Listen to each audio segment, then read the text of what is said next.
crypto crew, buckle up because tonight on the Dip and Toe Show, we're diving headfirst into the digital frontier with the 5 faces of crypto.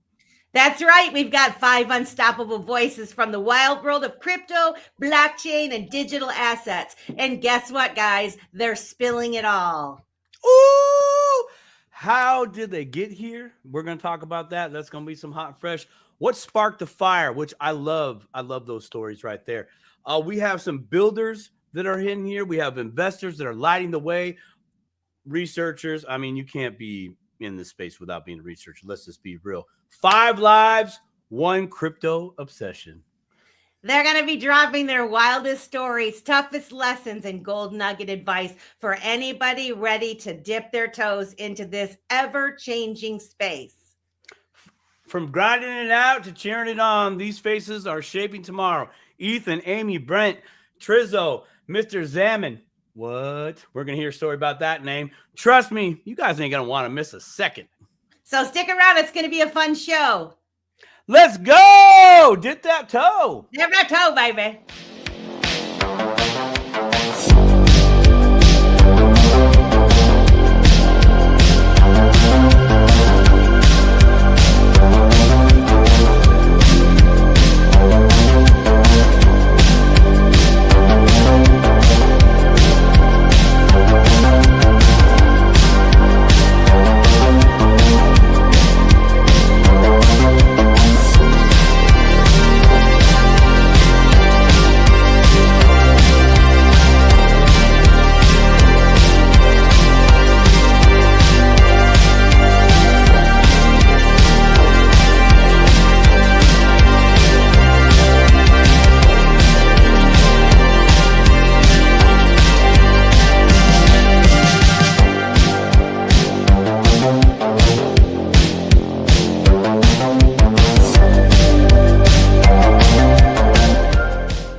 Bring him in. Welcome to Dip and Toe. How you doing, Simon? I'm doing so very well. How about you, Melissa? You doing good in the hood? I'm doing fantastic on this wild and crazy hump day. Hump day. Hey, speaking of hump days, let's bring all these 5 flavorful humps up in the room. What you think? Well, I was going to say tonight we're diving into the stories of 5 unique voices in crypto, how they got here, what they've learned, and what they're going to tell somebody that's just wanting to start out. We've got Ethan, the father of the grind, and he's a blockchain builder. We have awesome Amy, investor and educator with a knack for breaking it down. We've got Brent, investor, educator, and co-host of the Staple Crew with his dad, Alan Staple. We have our friend Trisso, who's a researcher and project cheerleader with a have-a-go spirit, and Mr. Zam, research guru and supporter of crypto's boldest ideas. So tonight, I mean, we have a diverse group of folks joining us. I'm super excited. Let's get those people in here. Let's do it. What's good, everybody? Welcome to the show. How's everybody feeling tonight? Fantastic. How are you guys so doing? Good. Hump day. It's the best day. Absolutely. Because we get a Dip and Toe show. Hello. Hello. There's Tristo. Thanks for having us, guys. He's joining us from work, so he's going to be popping in and out, and we're thankful that he's here. Tristo, thank you. Tristo's bringing that thunder from down under, eh? No, thank you. The honor's mine. Yeah. Oh, good day. Cheers, mate. No, thank you, guys. You really make huge changes in the space, so I feel more honored than you do. Oh, thank you so much. You Thanks, know homie. what? Before we start things off with all of our hard hitting questions for you guys, why don't we go around the room and have you guys introduce yourself? And we'll start with Trisso since he's at work. So Trisso, tell the audience a little bit about yourself. Well, my name's Tristan for starters, so known as Trisso also. I live in Australia, the western side of Australia, for anyone that's listening that's over east. Basically, I just have found crypto and never have gone back. Yeah, I don't really know how to. Yeah, you kind of put me on the spot. No, we'll That's what this is about, baby. We're going to be diving. We'll be diving into some more. But you did great with just saying that you're from Australia, because that's a fun fact that people don't know about you. So we'll get back to a little bit more depth on how you got into crypto and all of that. Mr. Zam, am I saying that right? Yes. Good evening, Melissa. Good evening, Simon. Shout out to everybody on stage. Brent, Ethan, Trisso, awesome Amy. Looking forward to hearing you guys' journey and your stories. Thank you for inviting me, Melissa and Simon. I've been watching your show for a while now. Very excited to be here. A little nervous, but I'm looking forward to it. During the day, I'm a senior infrastructure engineer at Ivy League University. I have a consulting company and a logistics company, and definitely involved in crypto for a number of reasons, but I'll be happy to talk to you guys about it as we go along. Shout out to CKJ and Team Green, XR Zillas, Devon Energy, all those guys. Too many to mention by name, but you guys know who you are. I talk to you guys all the time in Telegram. Optimistic Prime and Coffee and Crypto guys, Stone Lady K. Shout out to everybody, Uga. All the good communities out there we're involved with, the Protectors, now Robin Fitz, and I'm gonna shut up. Sorry. Thank you guys. Welcome. Welcome, man. Great, welcome. Glad to Brent, have you here. what about you, Brent? What is happening, Dip and Toe crew? Let's go. I'm so thankful to be on this panel. I was so thankful to get Simon's phone call and the big question that he asked us about tonight. I got into all this, talked to my dad about it for years. We started a YouTube channel together, going on almost 4 years now. And we started it because we were tinfoil hat people, and we were, we'd always try to dig down into the rabbit holes and connect the dots of what's really going on in the world. But moreover, we love people and we're solution people, and we don't like to sit down in the mud. We like to stand up, get to work, encourage people, inspire people. And that's what I see you guys doing. And so getting to be on the show for the first time, this is our brother sister channel. We just are so excited to see what you guys are doing with it. And we just, however we can help you be successful. And thank you.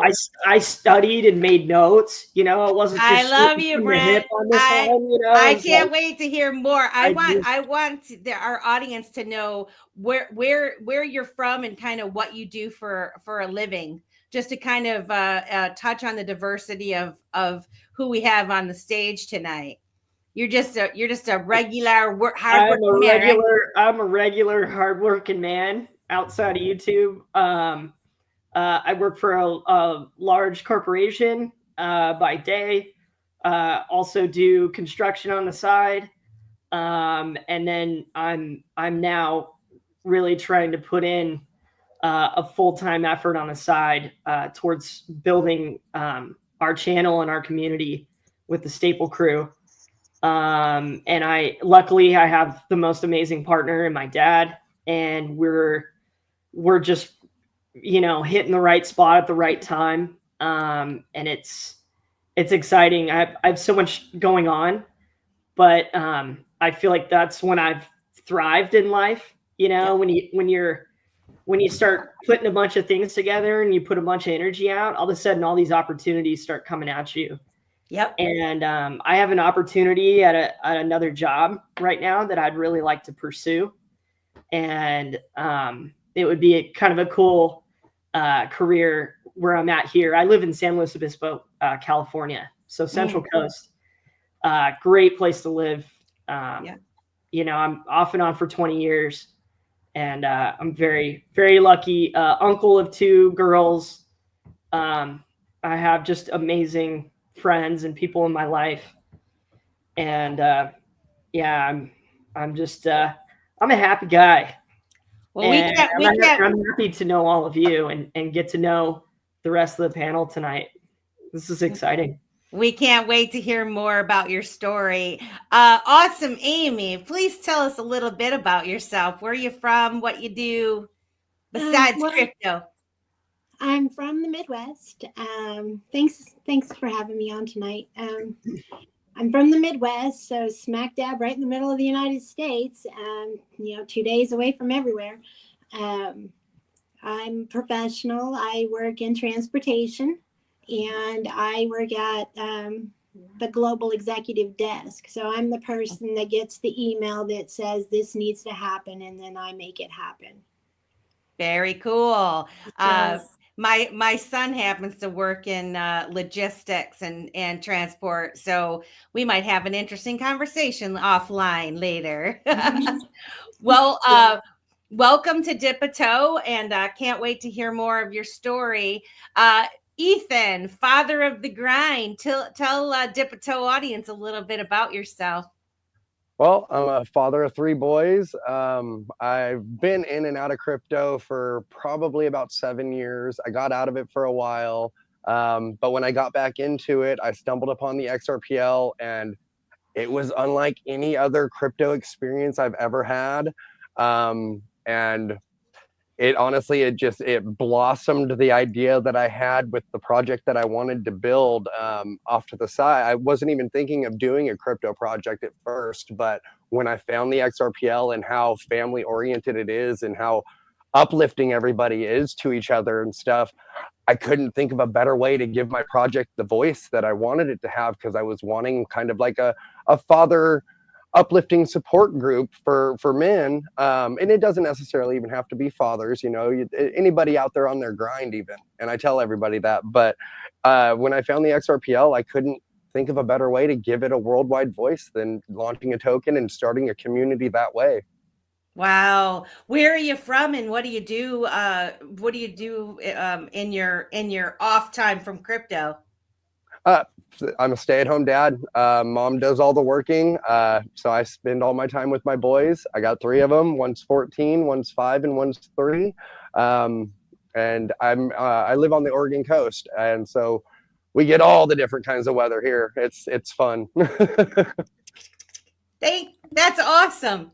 We got to connect, man. I'm on the West Coast. I am on the West Coast. Okay. Nice. Yeah, absolutely. I'd totally be down for that. Well, I welcome everyone here. Actually, we should kind of shout out some of the folks that are in the chat. We've got 61 people watching the Dip a Toe show tonight. Let's see who we got, Simon. We've got Darla in here and Rosemary, Mr. Riley, Matt ladies. Riley. Some of my favorite. Darla, just real quick, who did that? Man, that was, I want to say that has probably been one of the coolest posts I've ever seen on X. And I mean, like, you guys are all family oriented picture. Y'all just there with, of course, Gotta Be was in the picture, but you guys were watching the Dip a Toe show on a TV. And I mean, that was just such a cool picture and a huge, I mean, like, that was a lot of love. I felt like so much love right there. Me too. You know, it was just like, oh my gosh, hey, Bob, I made it on the big TV. You know what I mean? It was just, but you did that for me. So I just wanted to say, hey, thank you.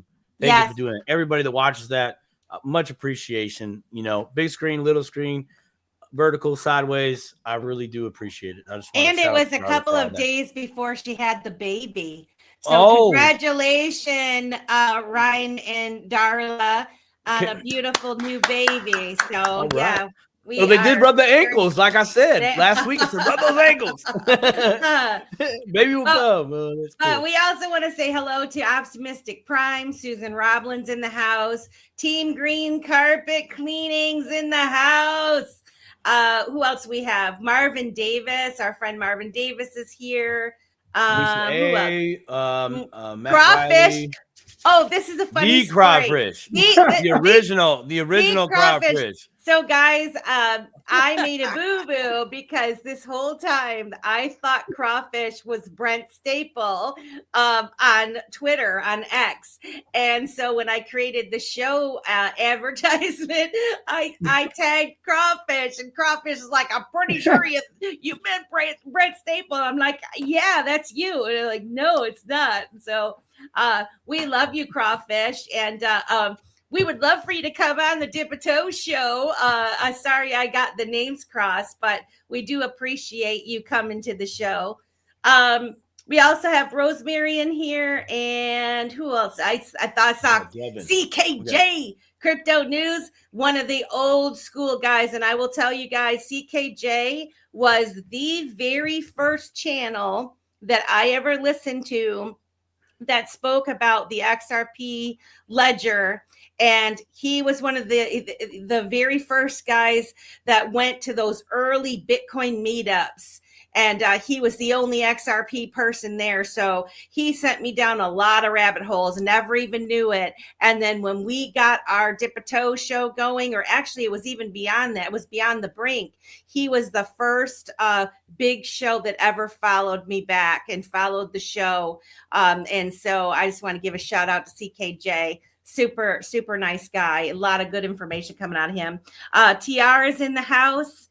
And who else we've got? There's so many. Nina Blossom. We got Nina Blossom in the house. Mm-hmm. Devon is here. You guys, thank you so much. If you would please like, share, and subscribe to our YouTube channel at Dip a Toe. And if you are watching on X, because we're also streaming on X, Rumble, and Facebook, and Twitch. If you come into the YouTube stream, you can chat in the stream with us all. And over on the Twitch, shout out to sending you some hugs over there on Twitch. Appreciate the loves and the hugs. They're sending some hugs. That's fine. But now back to our wonderful guests. I want to give you guys each a couple of minutes to talk about what moment or experience sparked your interest in the crypto, blockchain, digital asset space. So if you can just give a couple of minutes of what was that eureka moment or the Dip a Toe moment for you. And why don't we just go around clockwise, and we'll start with Brent. I call it the light bulb moment. I had moved to Florida and was pursuing career in yachting. And at the time, I had enough money that I could kind of start investing a little bit on the side, and I had all this free time. And I dug into this very, very hard because my dad had done, different kind of financial things like Forex throughout the years and taught me those things in a very simple way to where I understood it. And you kind of get to a point with certain things where you're like, you understand enough. You're like, wow, that could be a golden goose. If I could do that as a side career, or a side hustle or gig to, advance where I want to go financially, but also what kind of careers I could have, what kind of opportunities I could have. And so I bought some books, and at the time it was kind of just books, and like there was some channels. I followed people like Bitcoin Ben. That 4 years ago, I met Simon at a Bitcoin Ben convention, and we've been friends ever since. God bless the day. But I was just reading. I got a couple books for everybody. I constantly go back to this one. Bachelor Finance. Just really good at breaking down you know, what blockchain mortgages are going to look like, what borrowing, lending, trading, you know, the actual things that we kind of already do, and how that's going to able to mesh into the world. And then as I started to understand what blockchain was and how all those things worked, I feel like the light bulb came on. And I was just reading another book, that the Einstein quote, which is something like, you know, if you can't explain something to the average person, then you don't know it well enough. So months and months ago, I wrote my spiel of like how I would explain blockchain to somebody in 10 minutes. If I could just deliver a message that's kind of open-minded. Here's some good, here's some bad, here's the middle. You know, this is how it works. This is where it's at in the world right now, in the financial world, how it's being adopted. Just a little tasty gold nuggets and trinkets of all of that, so that the light bulb goes on. And I was reading, it was a different book, but they explained the 5 pillars of blockchain. They got into like, I always forget all 5, right? Because my brain. Distribution, encryption, immutability, tokenization, and decentralization. Once I understood those 5, and I was thinking about it, and I was thinking about how the technology worked, and then I read the Bitcoin white paper, and then I had been an advocate student of, you know, economics at the time. My dad kind of pushed me into that, to where it was like, wow, you know, we need a system of accountability. Yeah. And this is something that is happening ground level. We're still at a starting line, you know, in a philosophical sense. And so I really got that light bulb. And ever since then, that was kind of the thing. It was like, if I could help other people understand just what it is, instead of just being like, oh, dude, you're buying a digital POG or Slammer, you know, it's just another thing, man, you know, that's gonna, you know, just another little, and it's just, nobody's been interested enough yet when they're telling it to you. And we all know, because we're all in the community, 9 out of 10 people are that to this day. And so I'm constantly trying to refine that, and then let people come to me. You know, you want to come watch my show, you want to talk to me about it, you know, I have a YouTube channel about blockchain, come to me. I'll answer anything honestly, humbly. I'm not in it to get rich. I'm really not. That's not, there's a bigger purpose in my mind. So what you're saying, Brent, is you got sucked down a big old rabbit hole. you got sucked down the. All right, let's get Ethan's take. What moment or experience sparked your interest into the crypto, blockchain, and digital asset space? Was there some significant moment where you said, I must learn more about this?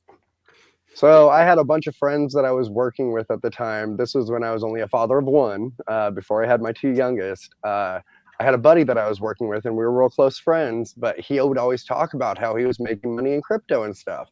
And I didn't listen to him.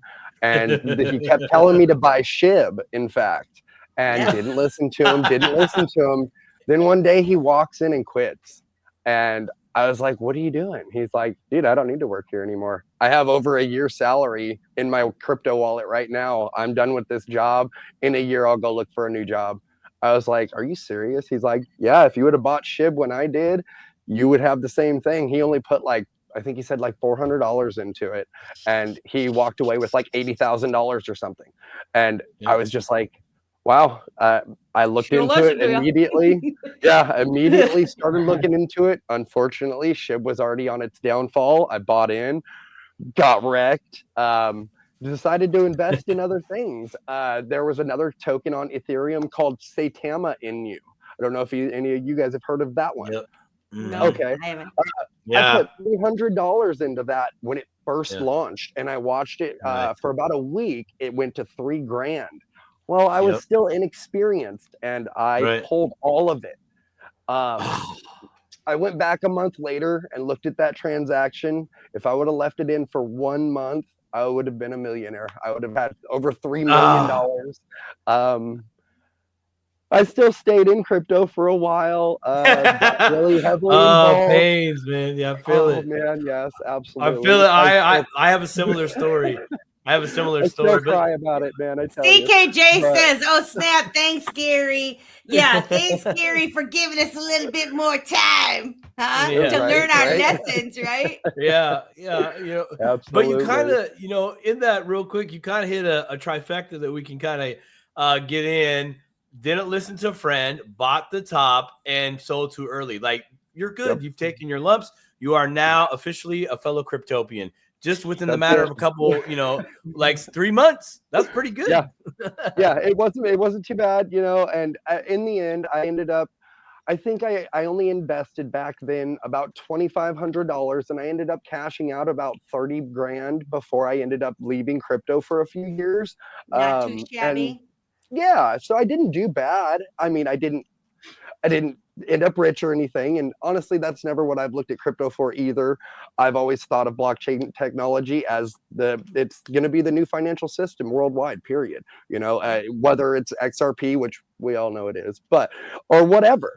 Blockchain technology is the new financial system, and it's written on the walls. So, I did get out of crypto for a while, and then, like I told you at the beginning, when I got back into it and found the XRPL, I'm all in. The communities, the people. I've never experienced that in crypto before. With all the other, I was on BNB, Ethereum, Solana, all of those back in the day, and there was not the camaraderie and the. Like I said, we all lift each other up around the XRPL. It's just mind blowing and amazing. And so I fell in love, and I'm all in on XRP. I don't even look at the other blockchains anymore. Man, I So- want to pick your brain, Yeah, but I man. do want to give you kudos for being a stay-at-home dad, stay-at-home father. That is it's the most difficult, beloved, wonderful job that you could ever have in your entire life. The most important. I was thankful. I'm thankful and blessed that I was able to stay home with my boys when they were growing up. And it just made all the difference in the world. And so kudos to you. And also envious, because I know too, like when they get a certain point, like daddy's got a little bit of time to do some research, you know, and it's fantastic because you're being an example for your children. So while you're teaching yourself, you're teaching them. So parents like you and Optimistic Prime that are out there, and Lady K, and you know, any of us in this space that have children right now, good for you, man. That's just fantastic. I want to say hello to Gotta Be, who just got in here. Welcome. Thank you for coming. And there was somebody else that popped in that I wanted to say hi to. K-Buddy's in the here. house. Kristen's here. Sydney Hughes is here. Says hi, friends. Nina Blossom. You guys, thank you so much. And CKJ said Dip a Toe is now his new favorite show. And he smashed that thumbs up and subscribed to the channel. So Mr. Zam, how did you get involved? What was your eureka moment? That's something that pushed you into dipping your toe into the crypto digital asset space? That's a great question. Everybody here familiar with Super Bowl pools? Yeah. Oh yeah. All right. So it was funny. I was at my best friend's house. He had a gathering on New Year's Eve, and my brother and I participated in this pool. Our numbers were 8 and 8. So when we were telling everybody that, they were pretty much laughing at us. They were like, 8 and 8 is never going to be the way you win a Super Bowl pool.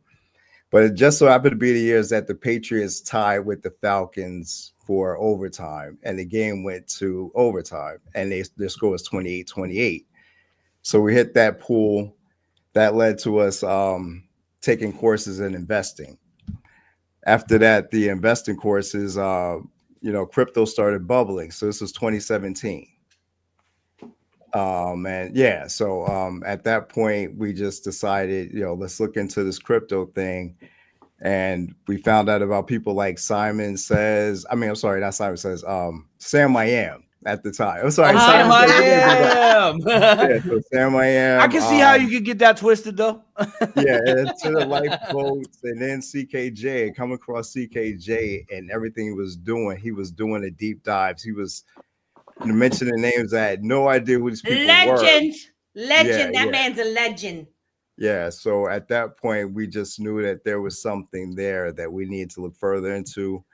And a lot of my buddies and I, we decided we were going to lock in, and we've been in ever since. I've taken breaks here or there, but that's how actually I got started. And, I'm just grateful to be here. It's led to everything today. I've met a lot of great people like all you guys here.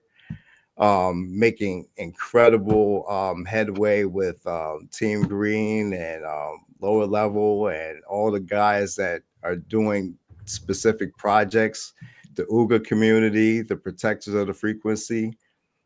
There's so much happening with this ecosystem now, and the fact that we're so early, I'm just grateful that I did find out about the space when I did.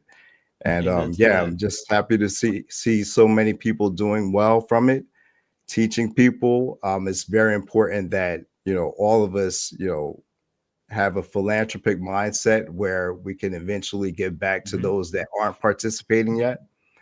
And that's it in a nutshell. Fantastic. I love it. Awesome, Amy. What was your eureka moment, your interest spark that got you into the crypto digital asset space?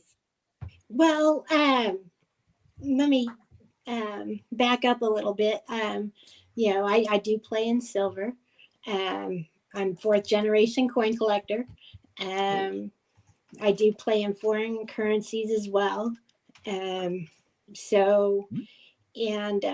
Basically I was trolling Twitter before I even had a Twitter back in 19 because of my job. I have the view of the world, and I can see things and moving and slowing down and stuff. So I was on Twitter, and I saw an image come through, and I read it, and I'm like, haha, that's funny, and then I saw it again, and then I saw it again, and in my head it's like, okay, there's 3 times I've seen it. Now I got to go look and see what exactly it is.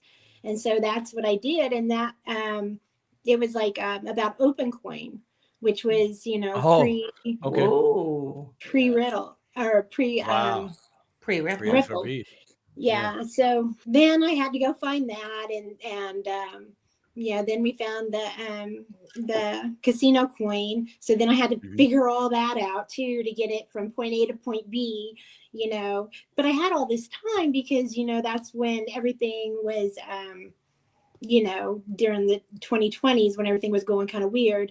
So we had time to do stuff. So that's when I learned how to do it. But what really got me was I get oil royalties. And I was actually looking up the receipt or whatever, and it looked like the crypto numbers. So wow. Yeah. So that right there sold me. It's like these numbers are the same. Oh my God,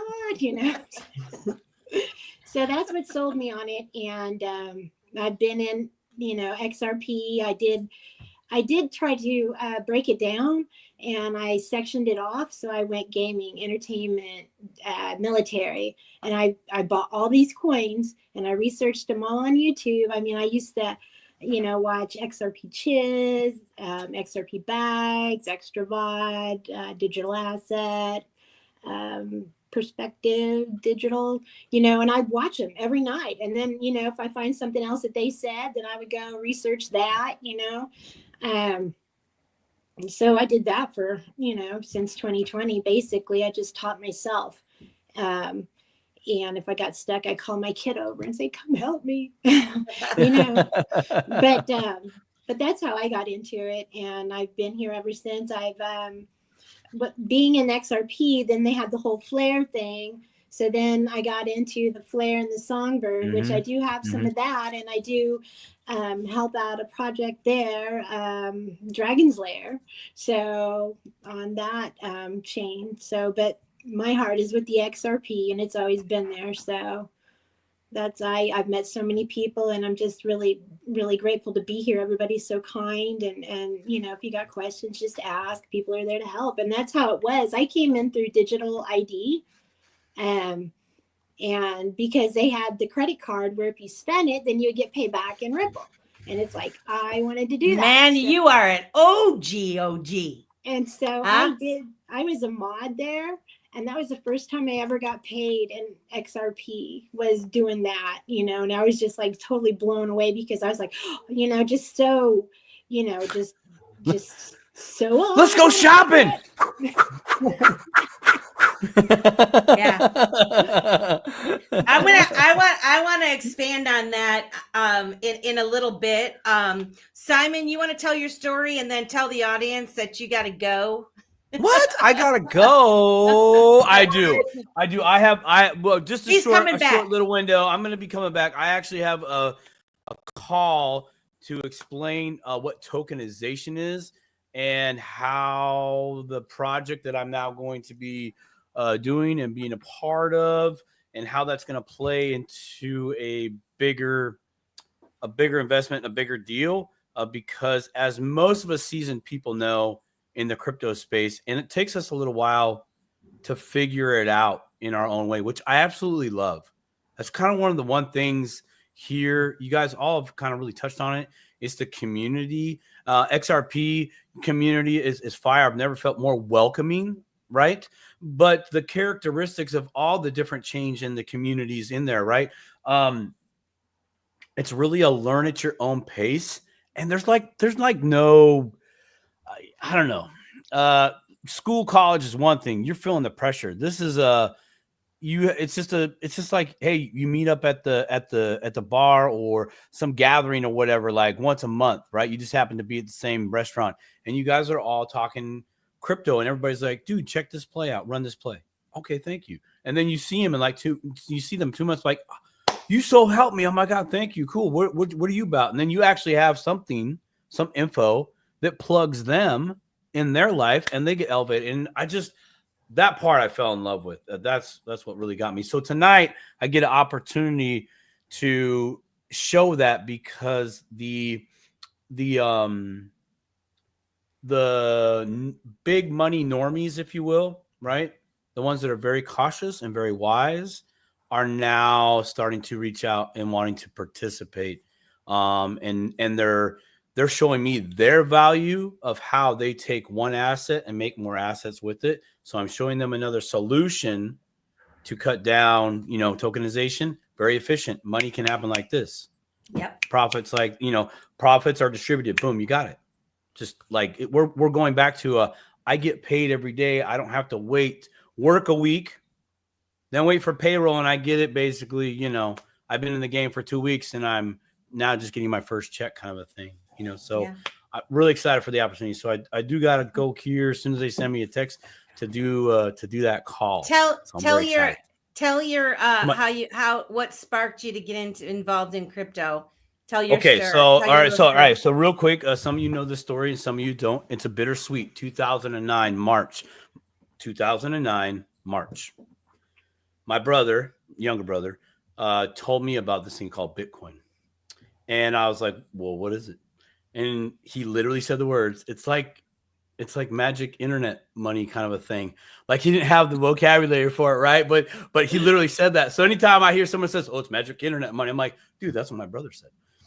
And he told me about it, but that made sense to me. I was like, yeah, we're online. Dude, that means we could be doing business with somebody across the seas. And I don't have to go through all the normal corporate blah, blah, blah. Like, it just made sense to me. And, I went down the route of, well, who made it? Where's it come from? I don't know. Oh, okay. Well, how about you give me some more information and then I'll see if I play ball. he did some information. He said, I couldn't really find a company. I was like, okay, how about a creator? It says allegedly some guy named Nakamoto something or something along those lines. And I was like, okay. And then I was kind of triggered in this moment. I'm like, all right, well, cool. But at the time in 2008, 2009, in the media, it was blasted that we were getting personal computers were just being hacked from China, right? That was the narrative in the news stream, right? And so when he said this name, I was like, hey, dude, how'd you get it? And he's like, get what? I'm like, well, how'd you get the Bitcoin? You said you bought it, right? And he's like, yeah. I'm like, well, how'd you do it? Did you put dollar bills in your monitor? Like, how'd you do it? He's like, oh, I used my debit card. Like, all proud, like 19-year-old, like, I use my debit card, bro. And I was like, so I freaked out. I was like, oh no. He's like, what? And I explained how personal computers were being hacked and how he just gave an unknown entity the keys to his checking account, basically, right? And so he's like, well, what do I do? I said, well, look, I'm just coming from a place of caution. This is a good learning lesson. How much did you do? He told me it was like $100. It was $100. And I said, well, hey, just watch your bank account. Don't buy anymore until we just get some more information. One of his pitches, though, before that happened was, hey, if you and I invest $1,000 together in 10 years, we'll have $10 million. So, I mean, I'm like, man, if it's $1 million in 10 years, bro, what do I got to do? I'll go hawk the car right now. I'll go pawn it right now. I'll do it. I'll take the bus for a year. I don't care. It was in May of that year, though. Unfortunately, this is the sad, the bitter part. He passed. We were in a motorcycle collision, and he died on impact. So my brother planted the seed of crypto in my space. Now later, and so I didn't get in then. I just kept hearing about it over the course of the next few years. I'm here in Washington State. We have the super awesome Seattle Seahawks, depending on what year it is. But we won the Super Bowl that year. Our defensive end, Richard Sherman, big talker, right? For those that watch NFL, he said Bitcoin is going to be the new money. Literally said it. He said Bitcoin is going to be the new money. This is a young man, professional athlete, got I think master's in communication, if I'm not mistaken, from Stanford. So you're telling me a very now semi-wealthy individual that's an athlete that went to a very well-to-do school is telling the world at the Super Bowl about Bitcoin? And now that seed was definitely cemented in my brain. It wasn't till 2016 that I actually started playing with another individual at work. There was only one other individual. And I did what Ethan did, where I had bought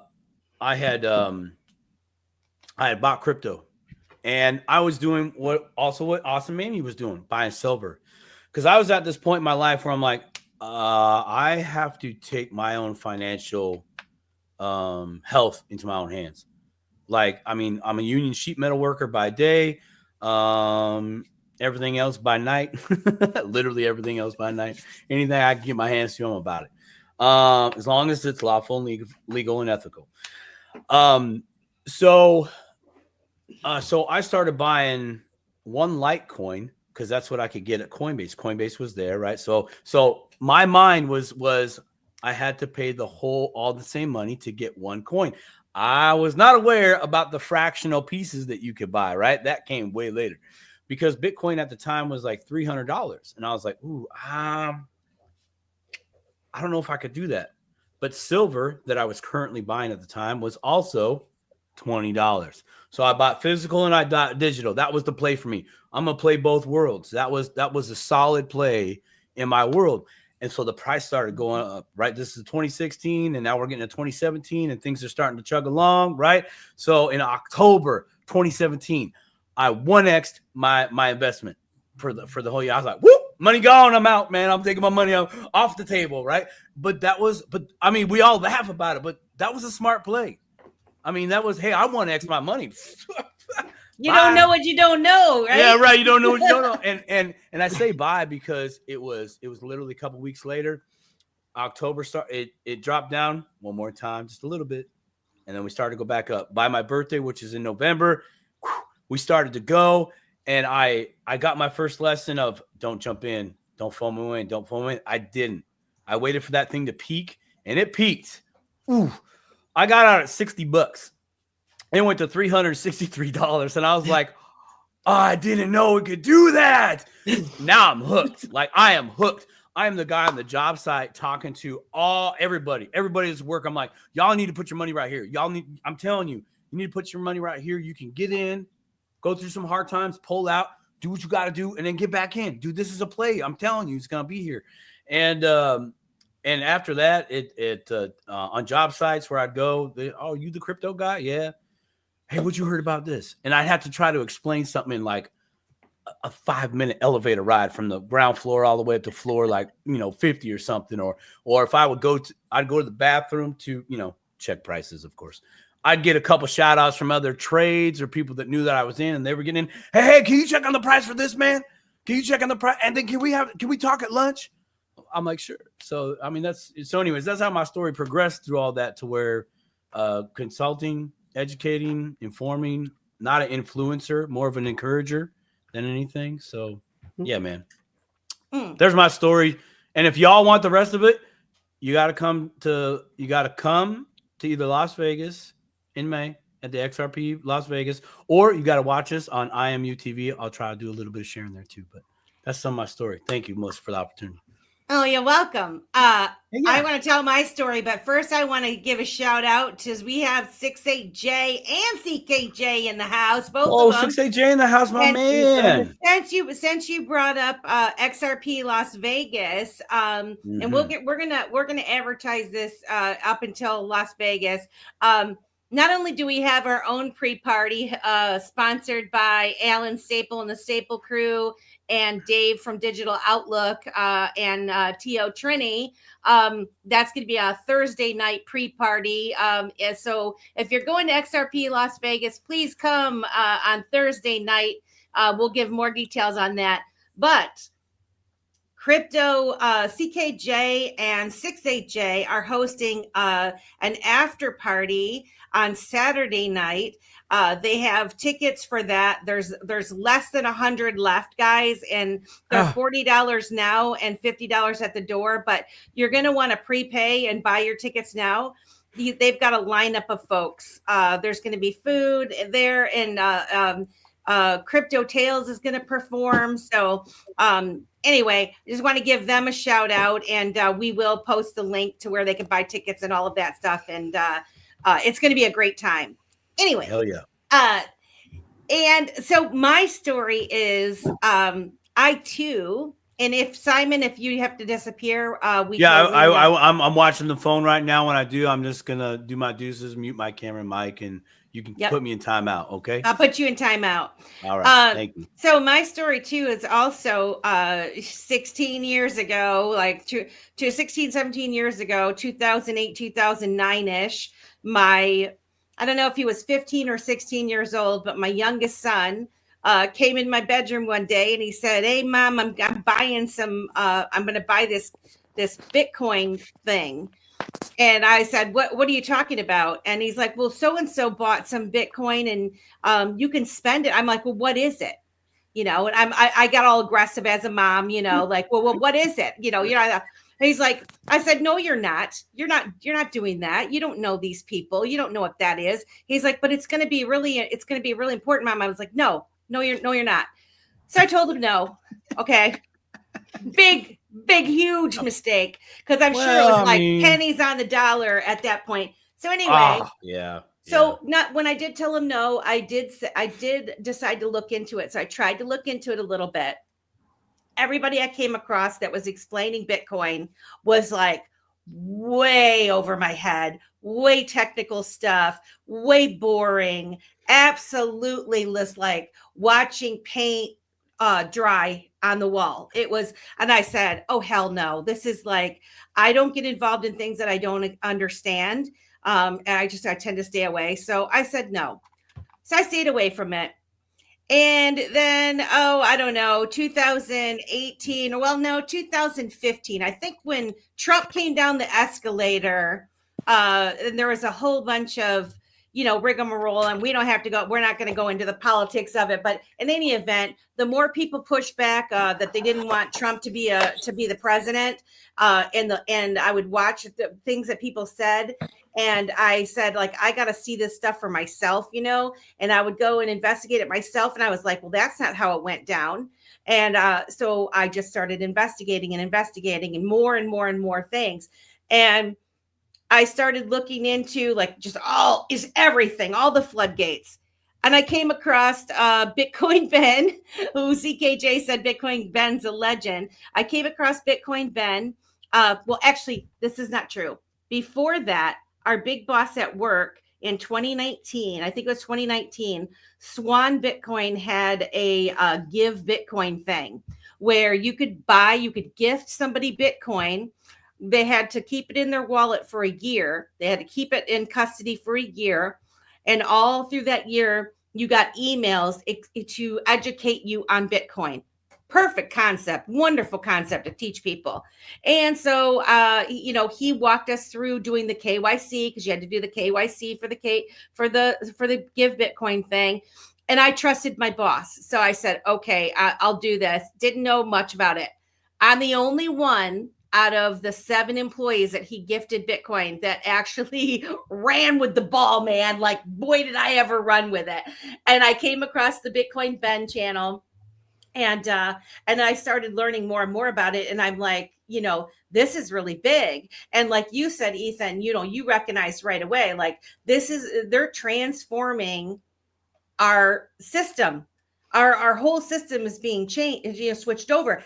Well, in the years before that, from 2016, I think, up until 2019, I was into the true thing. I read the Q posts. You hear people talk about the Q posts, right? I was on the board. I saw the board. I saw the stuff go down in real time with my own eyes. And, everybody, what I realized with anything, any of the riddlers, any of the information that's out there, there's always somebody that wants to take the ball and run with it this way and take the ball and run with it that way. And you get these groups that formulate, and they're like the ringleaders of information, right? And so you had a bunch of people just, speculating on what these clues could mean. And then the whole multiple meanings exist type thing, which it's 100% true. Multiple meanings exist for everything. But anyway, so once I started looking into the financial system, and when I found Bitcoin Ben and I started learning about money, and I came across Ripple right away. My gut instinct, the XRP, was, I feel like God told me, buy it. Like, this is the one. Like, I don't know why. I had it, and I did my research on it, and I'm like, yep, this is the one.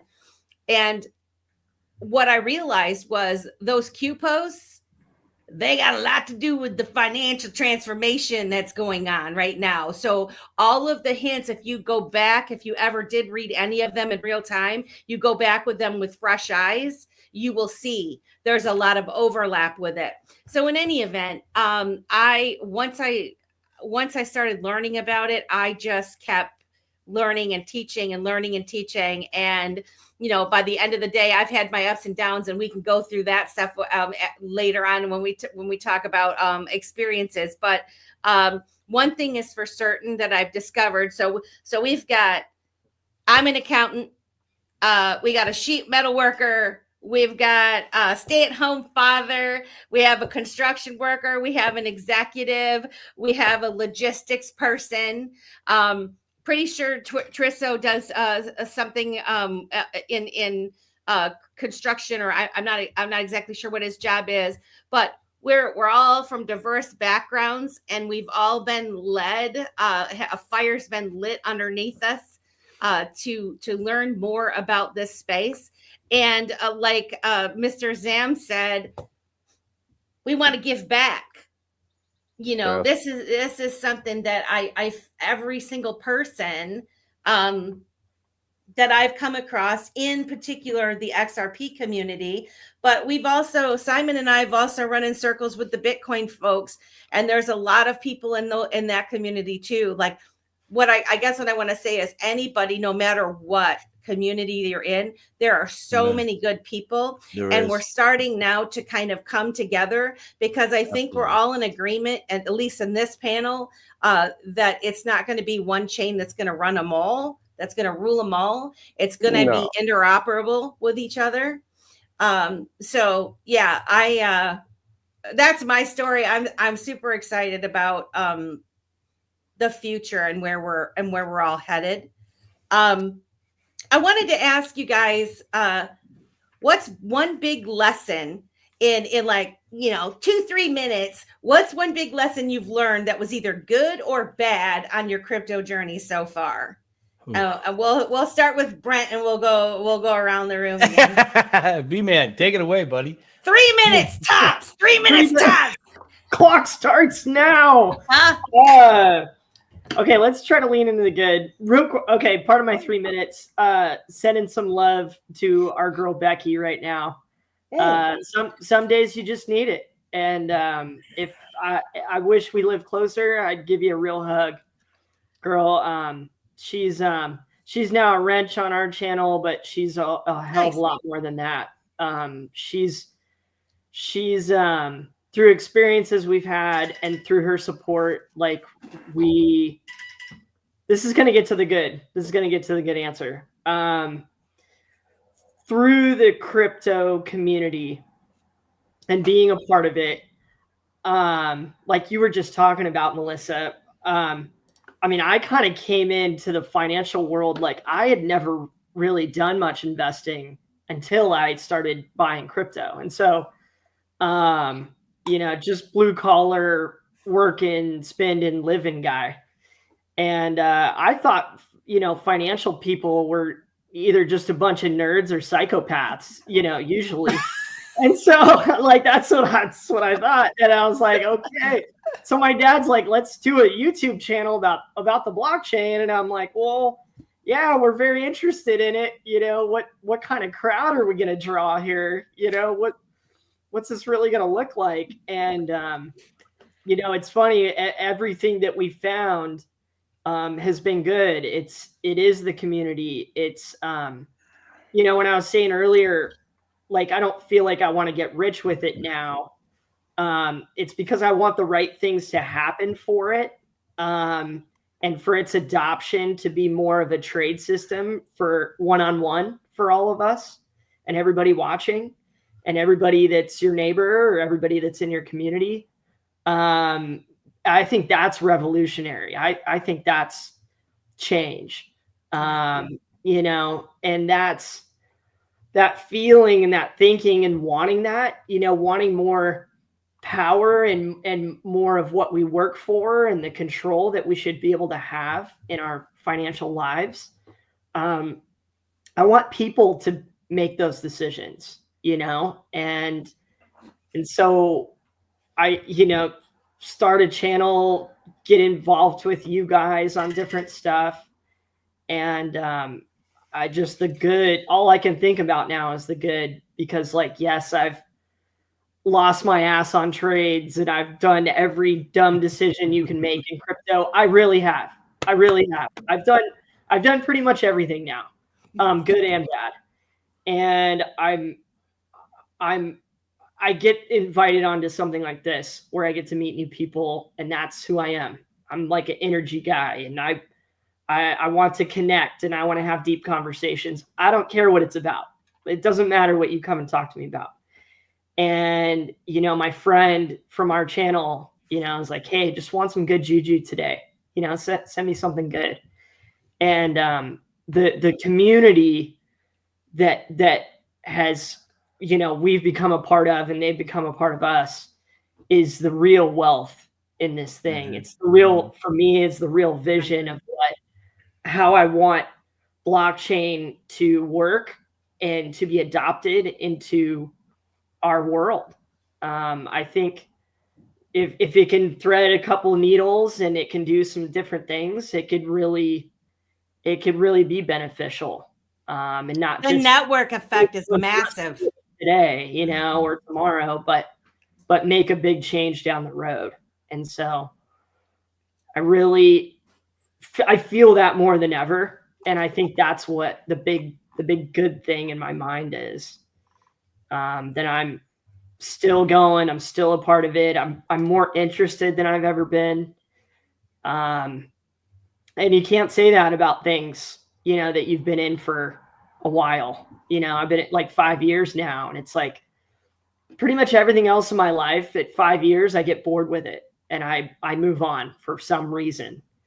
But it's helping me become the person no, I'm never moving on from this. I am this person. This is the kind of community and the kind of thinking and the kind of conversations that I want to be a part of, so that you all make me better. And then I can turn around and put a little Brent spin on it and hopefully get you to think about it differently. And, hopefully it makes you better. So, so it's all community to me. I'm so blessed to be part of it. So blessed. Well, we're happy to have you. We're happy that you did find it, and that you've taken and run with the ball with it. Yeah. I'm trying. Ethan, what's one of the biggest lessons you've learned, good or bad, in your crypto journey so far? Well, I kind of covered a little bit on, those quick early lessons we learn when we first get into crypto, and honestly, I'll tell anybody and everybody, just don't ever go look at your past transactions in a couple of years. After things have spiked over and over, don't even bother looking at those past sales. They will just kind of make you sad. But I think that's really a big thing with crypto. A lot of people, don't keep in mind is, when you make a move with your crypto and stuff like that, don't have any regrets. You made that move because you needed to. It is what it is, whether it be you needed to cash out some of your crypto for bill money or whatever, buy a car or put a down payment on a house or whatever. Just don't go back and look at those transactions. It's not going to be fun, especially if we've had pumps since then. And just always move forward. That's the best thing in my eyes that you can do is keep your eyes on the future when it comes to crypto. I saw somebody in the comments say something about they saw on a video, your net worth is in your network. And that kind of goes along with what Brent was saying there just a second ago. And I totally am a believer in that as well. I'm not in crypto to get rich. I'm in crypto for the network, not the network. It's the people that I have met and the connections that I have made, especially through my project and what I'm doing with fathers and stuff, and having a space for people to come and bring those. So I'm kind of more on the I'm not going to say negative side, but the bringing it back to a personal level with my project. I invite fathers to come in and just talk about their issues they're having in their daily lives, whether it be from parenting to their relationship to what's going on at work, any of those things, whatever they want to talk about. That's what my space is for. And that's what my project is all about, just to have that outlet for people. And I did base it towards fathers because men, a lot of times we bottle things up because we don't want to burden other people with our problems. And that was exactly what I wanted to create my project about, was to let people unburden themselves with those problems. So it's been really fun. And my biggest thing that I've learned is definitely just don't regret anything you've done. I mean, it is what it is. It's the past. Move forward. You can always reinvest. You can always make different choices. Whatever it is, just look to the future. So, man, I love that, Ethan. I want to gauge how we're doing here. It's 9:06. I want to just make sure everybody is comfortable to stay for a few minutes, because I want Ethan to have an opportunity to explain his project. And then also, when we get through these questions, Mr. Zam and Austin Amy have specific projects that they back, which is another part of having you guys on this panel, because not only do we have someone who's building something in Ethan with the grind token, it's going to be interesting to find out what pushes people to back projects or back a show like this. I mean, we have 130 people watching the Dip-a-Toe show right now, and we have a lot of the same people coming back week after week to support the Dip a Toe show. And so there's a dynamic there. There's a reason why people keep coming back. There's a reason why Amy and Mr. Zam support these token projects that are out there on the XRP ledger and elsewhere. And so yeah, I just want to make sure everybody's good to stay until the okay. All right, just making sure. If you need to just let us know in the background. We're gonna let Trisso go next since he is at work. And the question, Trisso, is what is one big lesson that you've learned, whether it's good or bad, on your crypto journey so far? Have you had any good or bad experiences? Thank you. I'd like to say, yes, I've definitely had bad experiences. Just like anyone else that jumps into crypto, it's very rare that you would hear of someone that has their success without some sort of non-success, I guess. But yeah, and the experience, I guess I would say, is it's definitely teaches you a lot about yourself. As you have stated, you know, crypto is not for sissies, but it's definitely something that challenges you emotionally on a, well, it depends if you look every day and, you know, you're still kind of in that mindset of you want to get rich quick. It would definitely affect those people more than others. But as a couple of the members here in this panel have said, it's starting to be more and not about the money anymore. It's becoming more about the network and the people that are building on the projects and actually front running and you know, solving problems, which seems to be the most amazing part, because it takes a lot of people's extra time to be able to stand on the side and go, right, instead of going home watching television, which there's nothing wrong with that, but people will, you know, leave it at that sort of thing. And then now people are finding the time and doing the research and spending their after hours going, there's more to life than just the 9 to 5. And then, you know, going down all these rabbit holes, as you guys have done, met so many wonderful people, interviewed so many wonderful people at the same time, and just the information that comes from them is just fire. Like it's yeah, what you guys are all talking about today is just absolutely amazing. Like, yeah, so I just shout out to all you guys, really, because you are the guys that are making the difference in all of it. And you really are. Oh, Thank you. Appreciate that. You know, brother, I'd like to echo that a little bit, just real quick, Melissa, if that's okay, because absolutely. I as well as Tristan and a few others that I know are in the chat and I know that are on this panel, even are a part of Mr. Mann's community, and he holds a town hall. And I'll tell you what, if you go to something like that, man, Tristan, you always, I mean, everybody in there really, but you have this wonderful like forward thinking and very calm way of talking about it. You know, I would say mature, but it's more of a spiritual mature, man. And that fire, that energy that you got, man, is priceless. You know, I mean, so it's Thank you. Thank you. It's people like you that are like in this space that you know, you say, hey, it's you guys that are doing it for me. It's like, bro, it's a give and take, straight up, energy for energy. Like I'm here, mic's open, let's talk, let's chat, let me inspire the fire, and you literally build your own fire and you bring it right back. And you're one of those individuals, man. I love listening to your thought process and how you're breaking things down. And I mean, just like anybody else in this space. So I'm about to go on a tangent, so I'm gonna stop right there, man. Much love to you, Tristan.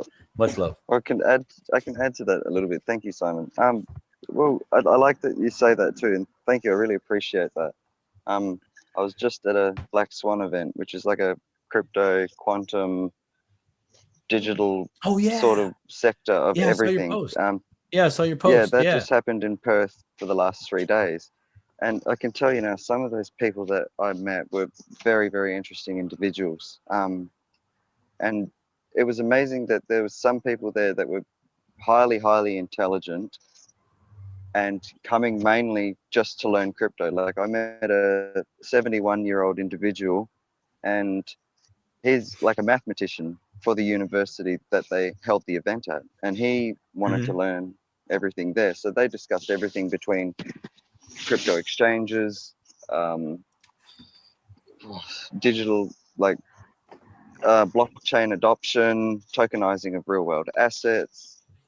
In between all that, they were talking about regulations and how to sustain like a new green eco energy efficient country, and how we're going to achieve that, and put policies all in place. And these were all panel discussions with people that are actually working in that field specifically and having those conversations. And it was very fascinating that they're talking to people now on a real world level. I mean, we do see the documents and we do watch panel discussions from all over the world, but then when you're in there actually listening and watching and networking with those people that are doing it, yeah, it's just it's amazing. So for all you people out there that worry that, you know, like, don't get me wrong, everyone has their bad days. Everyone has their days where they wake up and go, what am I doing?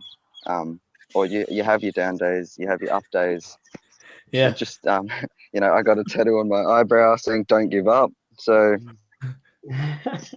Don't. for anyone that wanted to know, that's a personal thing, because I'm sure everyone looks in the mirror and you know, wonders sometimes. So just that was my personal thing of reminding me, don't give up and just keep going, take day by day, build your journey, learn your wealth. Like even Jake Claver, I know you've had him on the show, he does a lot in the private sort of with setting up trusts and corporations, and same with Alan Staples.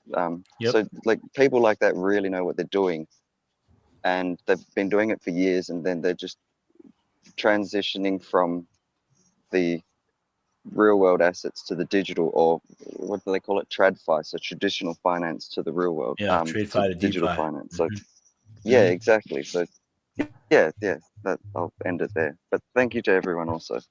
Yeah, it's there's so many beautiful other having people you. that yous have all shouted out to that I'm meeting and getting more involved in, and you know, helping me out learn more as well with their time. And I thank them all for their time, because it's very important that you know, it takes time, and like you said, Simon, you know, it's an energy for energy thing. And yeah, as long as they're willing to embrace and just learn, and no question really is a dumb question. You can just tell that they need a bit of education or to learn way to really get that information sinking in, and then, you know, take the next step forward. No one knows everything at once. Absolutely.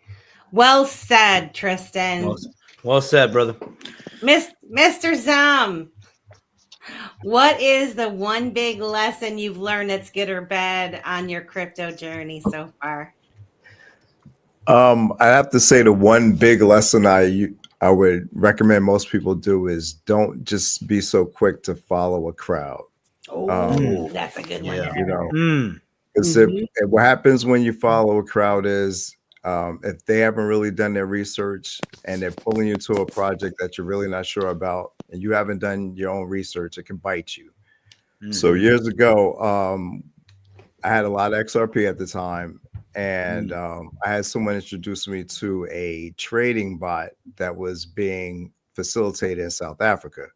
I won't even call the company by name, because every time I mention the name, it just guts me inside. But anyway, long story short, I converted the XRP to Bitcoin, and not only did I send that Bitcoin and watch it be traded for a while, I brought in a bunch of people, and they did the same thing because they followed my lead, and we went off of a hype. So it started off great, but as you started to watch what was happening in the chats that were associated with this company, people that work for them were saying, hey, get out, these guys aren't looking out for your best interests. And I had a meeting with the team that I organized, and I was trying to tell them at the time, I was like, look, I'm not really sure about this. Maybe we should get out. But, you know, I had a partner that was involved at the time, and he convinced us to stay in. I said, well, I'm going against my better judgment, but since you introduced it to us and you have full confidence in this thing, we'll see it through. Because I'm another guy like that. Like at video games, I will play every board until the end. Like you're not beating me. I will get to the boss level and beat the crap out of the boss. Right. But anyway, the guy ended up skating right before COVID hit. Made off with millions of dollars. I had a nice amount of Bitcoin at the time, and you know that was the lesson learned. So I reiterate that to everybody. Really do your research. Know the team that you're with.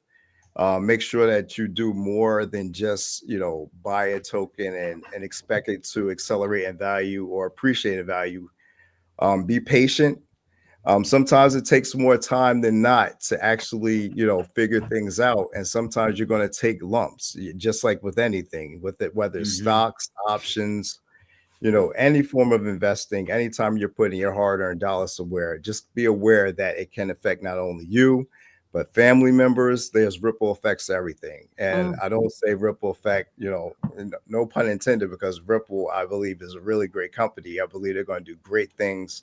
And it's led to all of us being here today in one way or another. But yeah, just be careful of those things. And on the flip side, the good is the communities, the fact that you can really start somewhere. And I would say that, you know, when you meditate, even when you're just channeling in, when you lock in with your inner being and you also connect with your higher power, those things are the start towards great branches. You meet the right people and it's effortless. You know, people in your workday, when you're at your job, when you're with your family, time is better. When you're able to know that things are working while you're sleeping, and it's not only for your benefit, but it's for everybody else around you. And they may not see it right away. They may not see it right away, and it may take some time for them to even get it. But when you go through 10 years of the ups and downs and you get to where we actually are now, and we're on the verge of making so many changes that we can influence so many others, that we can also create new projects and just continue to build this ecosystem in a way that was unimaginable 7 years ago when we all stepped in. I just think it's great for everything that's happening in the world. I believe that as much negativity that's out there, as many things that are trying to change our psyche to believe that we're nearing the end, it's actually just the beginning of new things, new beginnings. Believe in yourselves, believe in your truths, believe in your power, stay positive, and all that will change the world. Trust me and believe me when I tell you that. And I love everybody here. Thank God for everybody in the chat. Thank you guys for allowing me to speak. And I just wish nothing for the best for everybody. I love you so much. You are like one of my favorite. That was awesome. I'm so glad to finally meet you. And I can't wait to if you're gonna be in Vegas, I can't wait to yeah, man, you get a big old fatty hug, bro. Big old fatty hug. You better be healthy. You better be healthy. Yeah, we're good. I'll be in Vegas. That's my second home. I go for work several times a year, and you know, this is an extra excuse to get out there. My wife is giving me a pass because our anniversary is on the 29th of May. But yeah, my anniversary's on the 31st, bro. I'm bringing the wife with me. I'm like, you gotta go. I'm like, you literally gotta go. You've missed all the. I mean, like other circumstances. Like she hasn't said. It's not like she's like, no, I'm not going. No, it's just there's been life circumstances, and I'm like, if you don't show up, like you're missing your people. Like these are your people. Yeah. And I mean, like on the soul level, on the energy level. You just talked about that. Like it's very easy. It's very symbiotic. It's just like it's like magnets. What think? It's like go ahead, stop that. You go right ahead. Put a paper in it. They're still gonna be there. Lock in with all of us, man. We got good energy here, man. And everybody that's going to see this now or later, just lock in with all of us because I'm learning a lot from all you guys. I appreciate all your stories that you're telling. Everything that I'm hearing from you is just inspiring me to keep pushing and seeing this thing through, just like the final level boss. So let's get it. Love it. Man, love it. I love it. Amy. Awesome, Amy.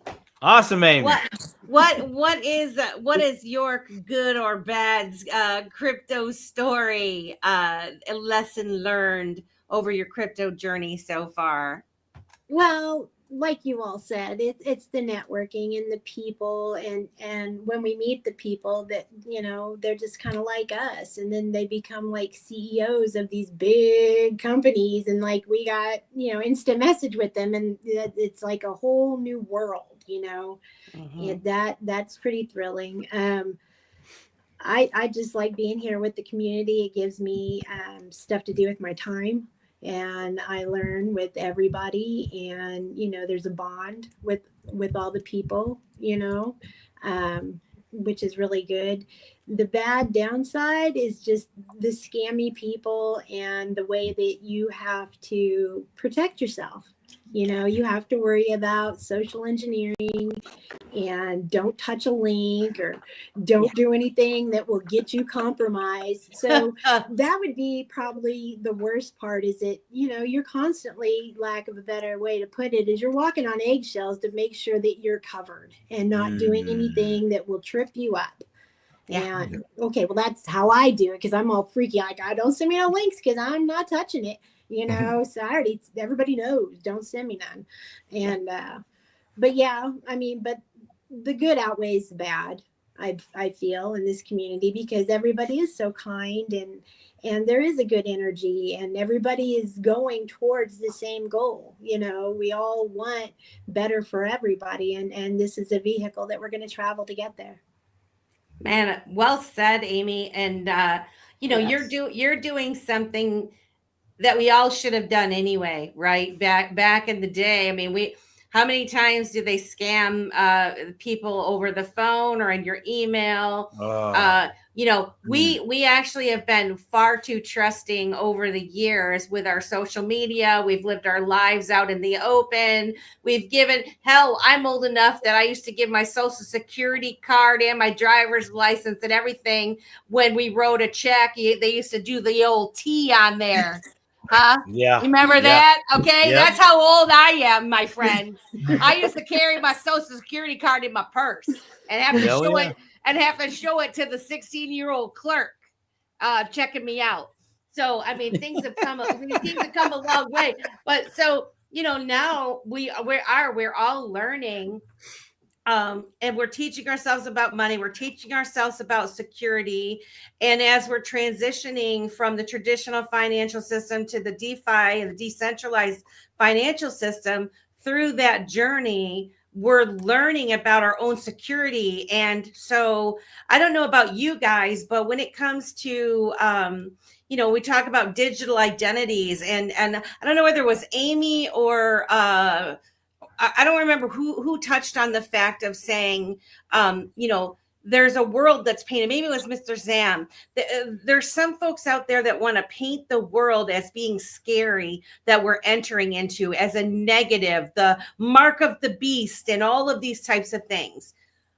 I see it much differently, because I'm doing my research, and because I've met all of you. I see you and you see me. And, you know, we're kind of seeing through that, and we're excited because we're the network effect. We have the ability to bring what we know to all the people that surround us. And we are the ones that are going to use the things that are being built. And we are encouraging the people that are building those things, right? And so at the end of the day, it's going to be a choice on what types of things that we're going to be using. And so that's where I feel like people like us, the faces of crypto, these are the faces of crypto. We are the ones that are going to help facilitate that, right? We've been the guinea pigs right now. We're the ones testing all the stuff out. Amy, you talked about, you know, shopping and getting XRP. I was using the Fold card and earning Bitcoin. And I had a great game going on because they were test piloting all this stuff. And at the time, if you bought a Amazon gift card, you got a higher percentage of Bitcoin back, like 8% or 10% or something. So what did I do? I would go to my Fold card. I would buy a $50 or $100 gift card from Amazon. Then I'd go to Amazon and shop with my Amazon card, and I made Bitcoin back. right? And I was doing it. And then of course, you know, they changed it all. But I'm saying they did the same things with XRP, and then they shut those types of programs down. Yeah. We've been testing all this stuff. We see what's happening. The digital IDs and all of that stuff is actually going to be in our favor, because we're going to actually, at the end of the day, have control over our own digital footprint, our own digital IDs. And so when you dip your toe into these different blockchains and distributed ledgers and all, there are people building across the board to, you know, I really want to encourage everybody to look outside your box, right? Because there's a lot of other chains that are building some things that are pretty remarkable. And at the end of the day, they're all going to come together and work together, and it's going to be fan-freaking-tastic. And, you know, we're all at the beginning, early stages of it. And we have such an opportunity to inspire our family and friends and people around us to get inspired by it. And so, you know, I just want to say, you know, kudos to all of you that have stuck it out through the ups and downs in the lessons that you've learned. I've had some bad stuff myself happen. You know, we won't go into. I'm going to have the opportunity at some point to get some of my money back. But just like Mr. Zam said, don't go chasing waterfalls, you know. Yeah, Don't go following the crowd. Don't go following the crowd and trusting. So, like, now this is the kind of network that you want to be in, an open and transparent network, like what we are here. And you know, if you're watching us for the first time on the Dip a Toe Show, you know, follow our channel, start following me and Simon, start following all these people that are on here on X, and you will find your way to the crypto communities that are like us, right? That we want to help, you know, teach you and help support you and answer your questions and make you feel comfortable. There are a lot of shillers in the space, right? We see them. So I don't know about you guys, but like, I can tell now. I can tell people whether they're genuine or they're not. I have deemed all of you genuine, good people, which is why we wanted you guys to come on the show, right? Like I'm to the point where I can feel it. I can feel people. That doesn't mean that I don't necessarily follow people that I might have a little raised eyebrow about, right? Because I want to see what they're doing. I want to see what they're about.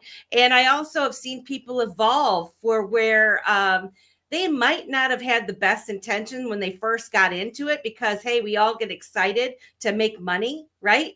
But when you start meeting all these people and we start rubbing off on each other, some of those people have done a 180, and I've watched them grow. And so, you know, I just, this is such a powerful community, and I'm so excited and happy for all of us, really. I don't know. We're at 9:30. So I would like to know before, because I mean, there's a lot of things we could talk about. I want Ethan to have an opportunity to talk about his project, because, you know, so like I said, we've got people that are investors in this, researchers in it, people that are supporting channels, and we have a builder, someone who's actually decided, hey, I want to build something. I want to try to participate in the future of the digital crypto space. And Ethan, father of the grind, father of 3 children, has built a fantastic project. And I would like to give you the opportunity to tell our audience about that project, Ethan. Well, so I'll start at the beginning. I kind of mentioned at the beginning, I've always kind of wanted to do a worldwide support group kind of thing for fathers and for men, because we kind of have a habit of, you know, bottling things up and stuff like that. Not to mention, if you look into like suicide rates worldwide, men are falling off the chart all the time, and it's very sad. And so I had always wanted to make some sort of a support group. Well, when I got back into crypto and stumbled upon the XRPL, just seeing the family-oriented communities and the way all the different communities supported each other and stuff like that, it pretty much, it just hit me that this was the perfect place to build what I had wanted to build.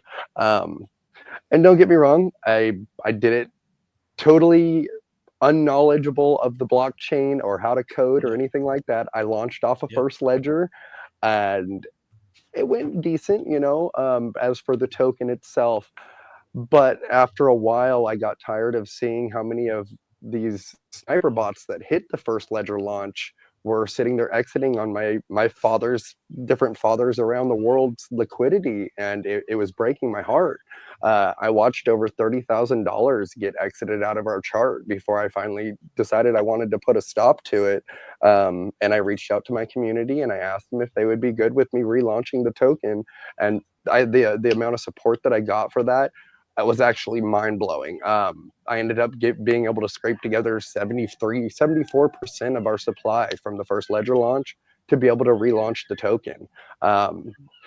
That's been amazing. It went great. The community that we're building, is the support behind it and everything. We have people from Africa to Europe, all over the United States, Canada, and we're all just getting together because we're all people that are out there on our grind. You know, every day we grind in one way or another, whether we're at work, we're working for our favorite crypto project, we're a dad, you know, any of those things. It's all part of the grind. And that was kind of I felt it was the best name for the project, because the grind lives in us all, you know, literally everyone. It is based towards fathers, obviously, but like I said before, we welcome everybody. And I also encourage people, be part of the community before you buy the token. And it's not required to buy the token to be a part of the community.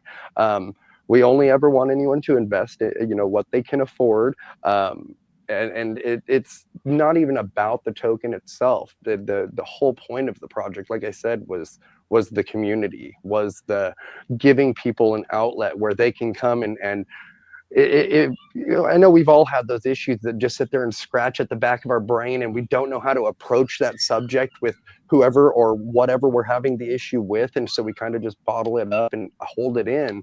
And I wanted a place for people to come with those issues and get outside opinions. You know, obviously it's mainly on X that I run my community, and that's where I do my spaces for people to do that, to come forward with their issues and stuff. But I always tell people, you know, you can keep your anonymity. Just because I'm doxxed as the project leader, I just felt I needed to do that just to be a responsible project leader. You guys can all stay anonymous and all of that, stay behind your PFPs and stuff, but if you have an issue, feel free to come up and chat about it, work through those problems, get outside opinions about those different problems that you may be having. We've had all kinds of different subjects come up in the space, from parenting stuff. We've covered, you know, different immunizations in the United States that are required for your kids to go to public schools, to the different chemicals we have in our foods and stuff like that. And it's really cool to watch the community come up and talk and express their views on these things, not to mention their solutions on how to help our bodies like process these things. You know, if we're talking about chemicals in foods and stuff, different ways that we're all approaching, you know, helping our body process these things out, and natural remedies and stuff like that. It's been really awesome. And just like everybody else here has said, though, what I do wouldn't be possible without all of you, without all of the community members, without all the people in the audience. You know, on our X spaces, we have a speaker panel as well, but without that speaker panel or without all those listeners, we wouldn't have a project. You know, it wouldn't be anything. It would just be me up there talking about different things. But the amount of community support and stuff that we've had, and the different dads that have came in, or we've even had single mothers come in, and come up on stage and talk about how they're just going to come through just to listen to the spaces because they want to hear from other fathers, because they don't have a father for their child. And that touched me so deeply. Like it was just amazing. And that was what I wanted my project, exactly what I wanted my project to be. We also have community members who aren't even fathers yet that come in and just listen to us talk about our different things that we're dealing with through parenting, because they want to learn, because they're going to become fathers soon and stuff. So it's been amazing. And I just have to thank my whole community. Right now, they're in their own space. I have one of my community leaders running our projects on the grind space right now, and I'm going to catch up with them after this show. But just the fact that I'm such a new project and people in the community are willing to jump up and step up and stand behind it the way they have and show their support because they share the vision that I have for what I want grind to be, and it's. I'm not gonna cry. No. It's all right, man. This ain't baseball. It's You can literally cry here. Just dip your toe. You by the pool. Things can happen. I'm telling you, it's been mind-blowing and life-changing to see everybody come together, and not to mention the networking between my community members, you know, Right. people coming from different projects because they hear of what this project's about. And so we have people from, like, say, the Sigma community, the Bear community, the Zoj community. Big shout out to Zoj. Without him, I wouldn't have been able to relaunch my project. He's absolutely amazing. And his free Nice. tools. Right. But yeah, it's so cool to watch. And for anybody out there who does want to do a project on their own, you know, be encouraged. It is a lot of work. You do have to dedicate a lot of time to it, but it's so worth it. Like all of us have been pushing, your network is more valuable than your net worth, especially in these coming times. You know, with the future that we're going into, everything's going to be ran by AI, and we're going to have robots taking over the labor industry just because it's going to be more efficient and cheaper. And so we need our network. We need to keep the human interaction and stuff. So I just want to give you a round of applause for that, Wow. because I think this is what's so cool about the crypto space. And, you know, there's a lot of people. I used to go by more, you know, crypto, and everybody, you know, used to say like, oh, don't use the word crypto. Crypto is bad, whatever. It's crypto, okay? Digital assets, space, blockchain, whatever you want to say. The crypto universe, the people that are involved in this space, the fact that you not once but twice you're building, you had an idea and you're putting that idea to work, and you're using the distributed ledger, you're using XRP ledger to do that, to create your community. And so what I'd like the dip-a-toers to wrap their mind around is that crypto is not just about money. It's not just about a meme token, about making money. You know, it's not just about digital identities. It's not just about, you know, triple ledger accounting and having transparency. You know, it's not just about moving money globally across the world in seconds, right? It's about opportunity and education and the networks that we've all spoke about tonight. There are people right now that are creating tools and taking time to teach others. If you're not on X, crypto Twitter, we've always called it crypto Twitter. Now I don't know if we say crypto X or whatever. There's lots of spaces. There's a space in the morning from 9 a.m. until 11. We've interviewed him a couple of times on the Dip-a-Toe show. But Stone has coffee and crypto from 9 a.m. Eastern Standard Time till 11. He has a variety of different projects that come on, talking about the different things that they're building, which is how I found Ethan of Grind. And we have Lady K. There's Crypto Queen that holds spaces. There's Vet, who we've interviewed on this show also, that are always up in spaces.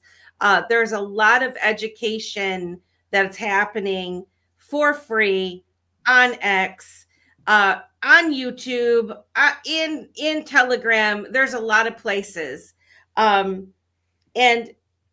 being able to build something without that knowledge. So like I said, when I first started learning about Bitcoin back in the day, when my son said, Mommy, I'm going to buy some Bitcoin. And I said, no, you ain't. I should have said, yes, here's $10 and we'd be millionaires right now, right? But no, mama had to say no, slam the door shut. But, back then it was very difficult to understand it. You have some really well-spoken people that have devoted their time and energy, like Zoj, like you said, Ethan, that are building tools and educating people. And so if you have an idea, look at what Optimistic Prime has built with Wandering Footprint, right? Her whole thing that she has going for 5 years she's been building. This is a mother who lives on a school bus, right? You could do this. Two buses. She got 2 buses. She got 2 buses. But I'm just saying, like, there's huge opportunity out there. Do yourself a favor, look into this space way more deeper than you ever thought you would before, because you've got Brent and Alan decide they go to a conference and they're driving home, they're like, I think we're gonna have a show, we're gonna do a show. And what is that drive? It is, something struck a chord and you decide you want to teach, you want to teach others.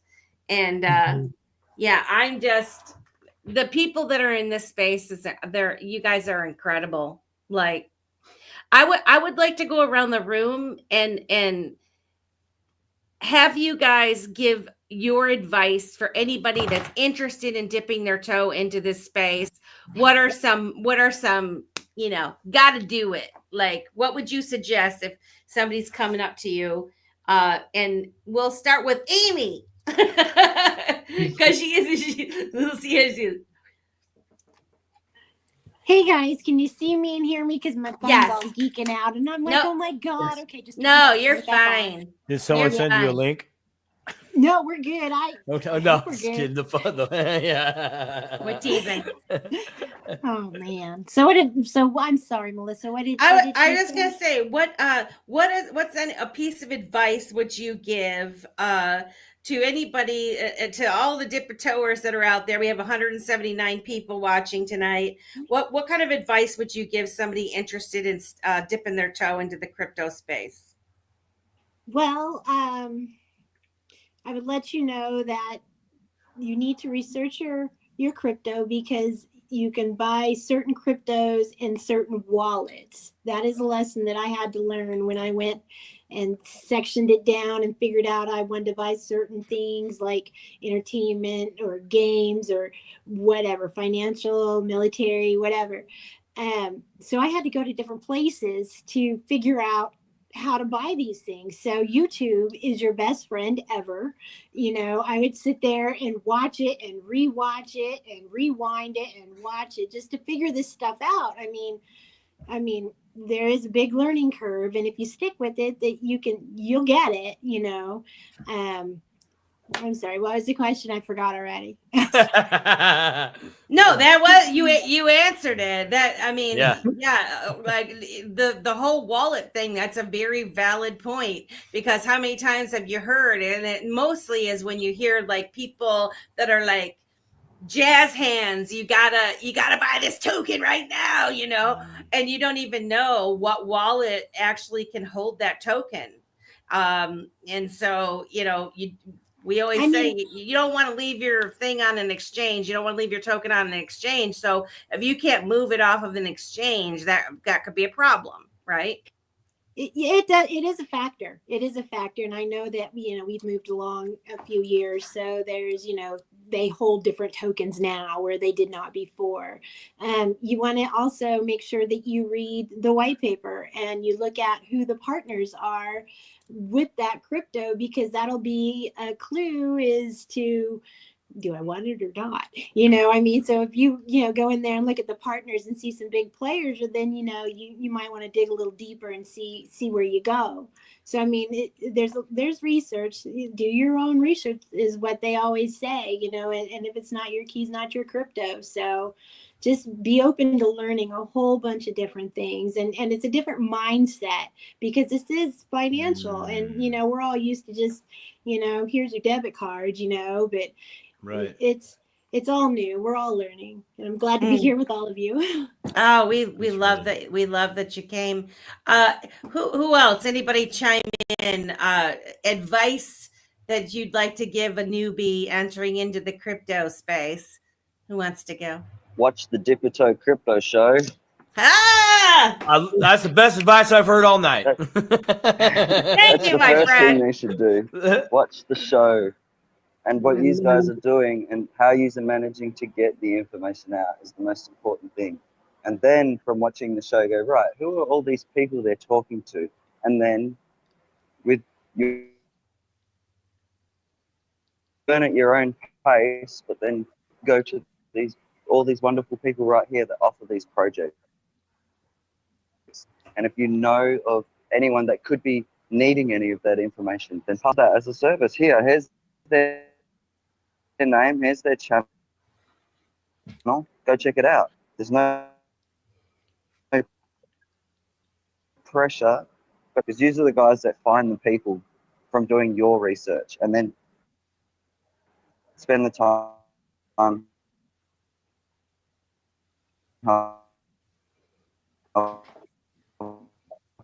Uh-oh. to share it with others. So that would be what I would say. Thank you, Tristan. That's awesome. Fire. We Fire. appreciate. Anybody else? Come on, Throw I it saw up. some hands up. Throw it up there, Ethan. I would just say, you know, jump in and do your research. And this is going for like L2 assets, you know, so your communities off of blockchains, such as myself.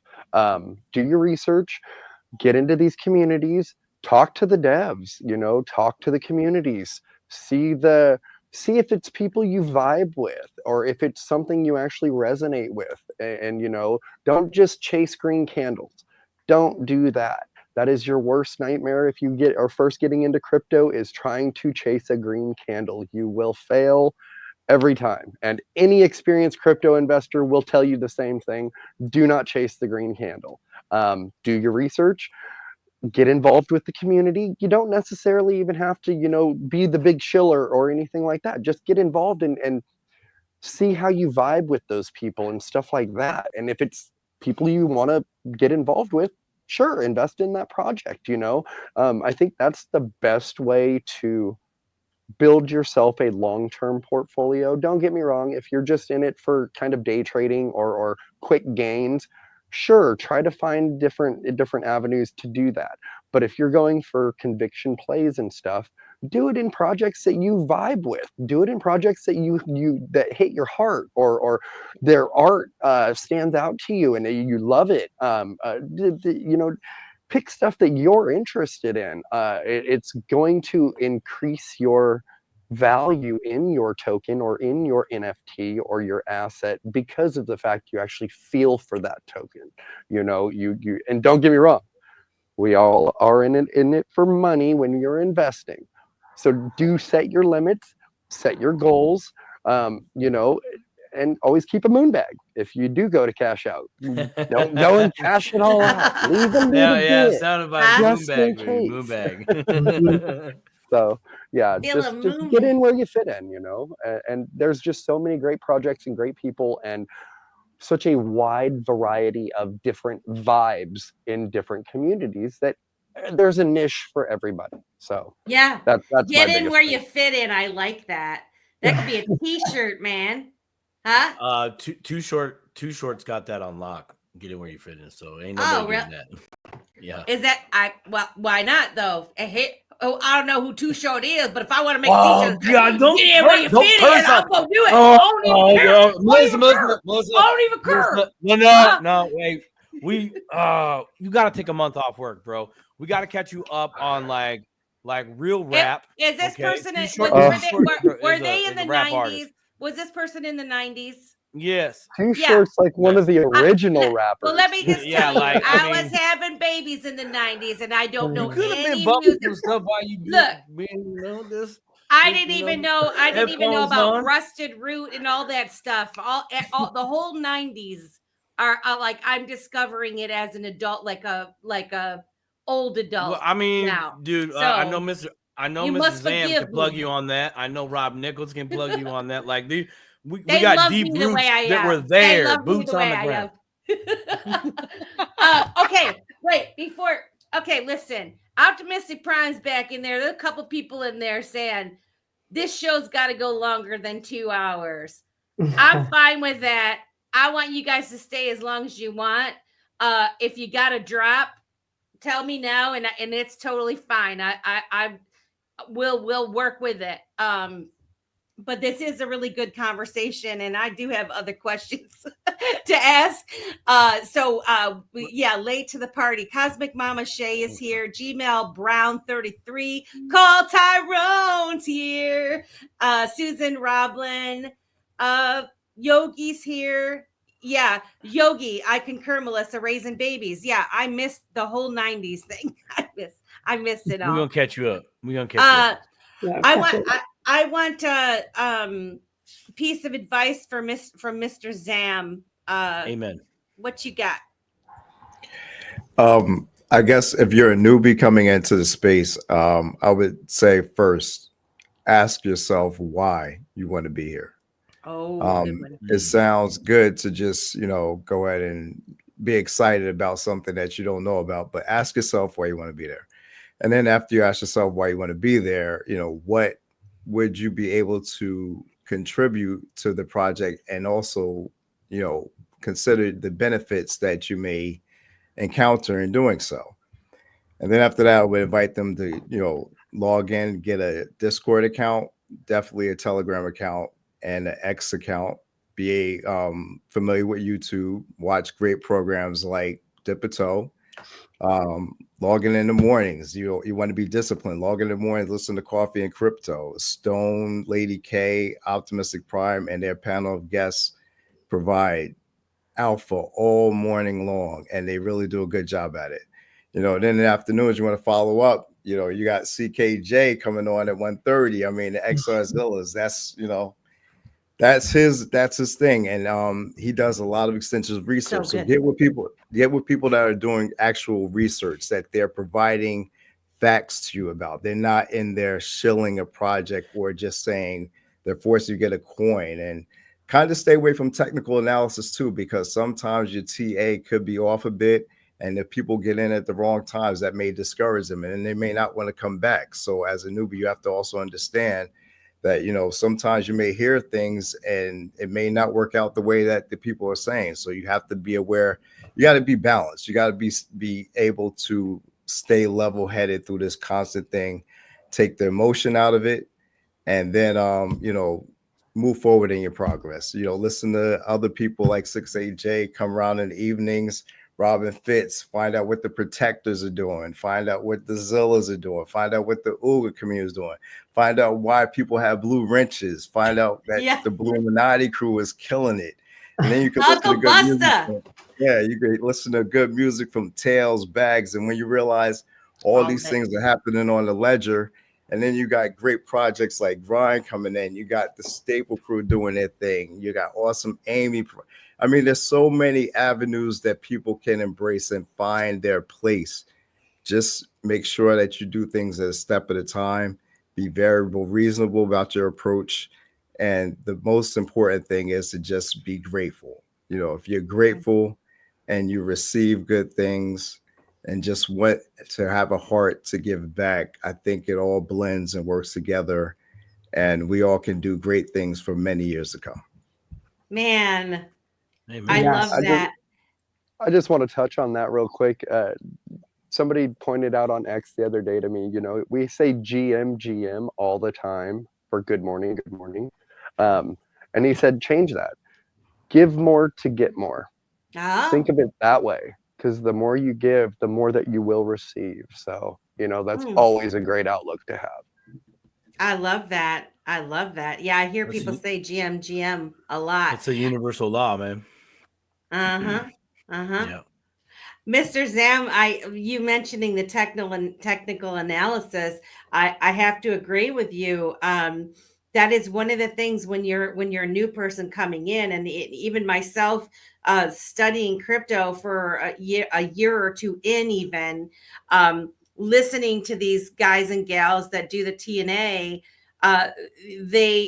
they seem like they know exactly what they're talking about, right? And you look at it and you don't really understand it. And of course, I'm lucky because I have Simon who can explain these things to me. But these people, they have their private, they have private chats that they charge for, and people pay a lot of money to some of these guys. And I'm not knocking that. Like, hey, if you've got a skill that's been on point and people want to pay you, have at it. That's fantastic. However, when you're a new person coming in, I don't want them to think that that's the only way that they can succeed in this, because I'm of the belief that we're in such a different world that we're entering into, that it might not exactly follow those old TNA. It does have a pattern, but it's more of a common sense pattern also. When you think about business and you think about taxes and you think about changing the financial system, with, all the stocks and bonds and people pulling money out of that to get into the digital assets, right? The ebb and flow of the money, it has to be done in a responsible way. So, I'm just saying, you don't necessarily need to just listen to a technical analysis person and pay them X amount of dollars a month to get that inside deal. If you're in these spaces and you're listening to people talk and you start to research some of these projects, you can come to a conclusion yourself. Because there's a lot of things that are very transparent. All you got to do is look. All you got to do is search out, like Amy was saying, research the people that are creating these projects. Who are these people, right? You start making those connections, and then you see who that person's connected to this, to that, and whatever. And you're like, holy smokes, this is a big thing that's happening out in the open. It's just the media is not really telling us until they're ready to tell us. And then usually they're misguiding us.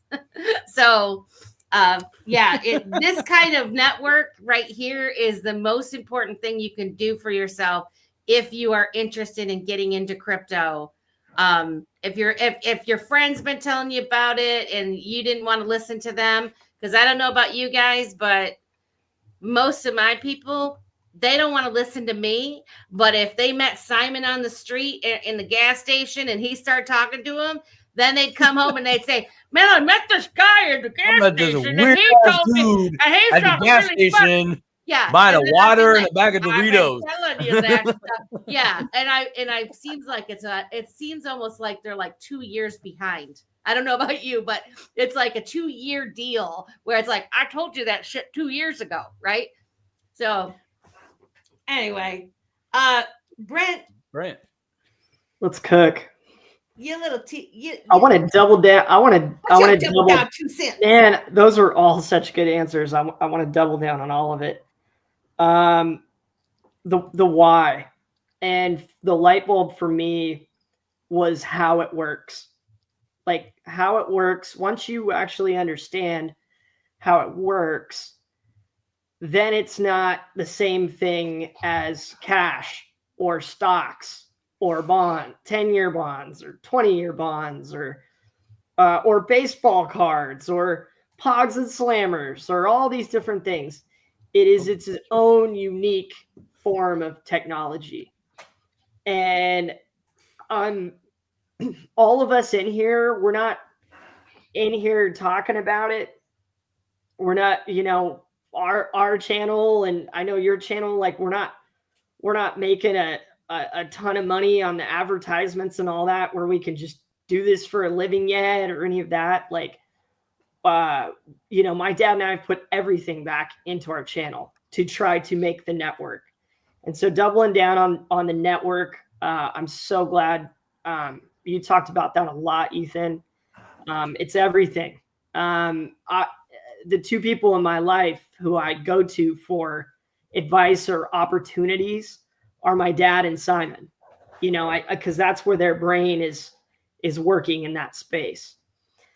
With blockchain technology, the genie's already out of the lamp. Everybody, this thing that we know of, right? is 15-ish years older. It's coming to a theater near you in finance. At this moment, it's coming for every sector. Wherever you're at, your government is probably acquiring it. Your local bank is probably looking into it. It's coming for payments, exchange, trade. We're going to be able to use smart contracts, voting, decentralized finance, file and data storage, decentralized applications, global exchange, banking and retirement, mortgages and rights. It's the whole thing. If you just, somebody new walks up to you and says, "Hey, Brent, you know what is it? What is it?" Like, one of my best friends just asked me, like, if you could just say in a sentence or one word what Bitcoin is. Like, essentially, they made electricity into money. And then you got to get into the whole how that works. But it's an accountability system, how a blockchain works and how you use it and how you trade with it.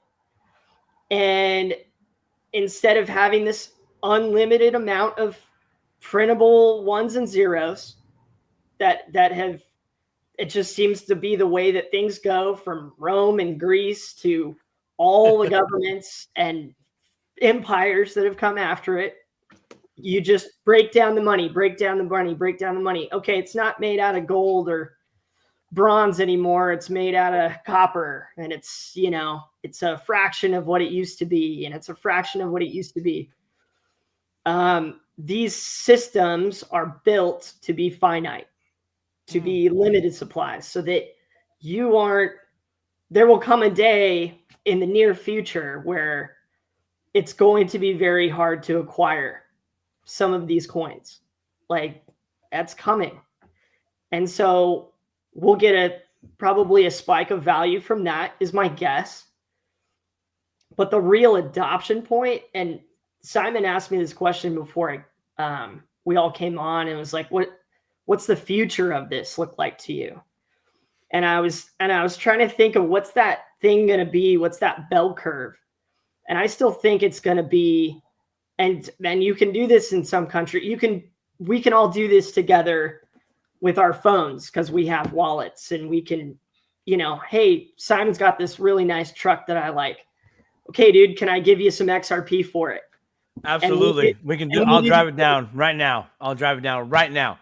I think that bell curve is somewhere where everybody, you know, is either encouraged, you know, through people like us or their banks, or some, you know, big exchange comes up, or some institution is like, hey, this is going to be built into the payment systems, and you're going to go in, be able to buy your cheeseburger, buy your kid a baseball glove, whatever it is. And then that 1 out of 10 people that know what a crypto or how blockchain works is going to turn into, you know, a 6 or a 7, you know, very, very quickly. And so when I say it's out of the lamp and it's coming to a theater near you, this is already happening all over the world. And our community is sharing all that information with each other in different ways, and different news and things that we've been tracking for years and years and years. And we are, in a way, sharing it for free and giving away when we can, and putting in our money that we make from our channels to go to meetups, to make new friends, to be able to just help understand the why and the how. And so again, to double down on the network, you know, find a group of people that you trust, play it super, super safe in the beginning.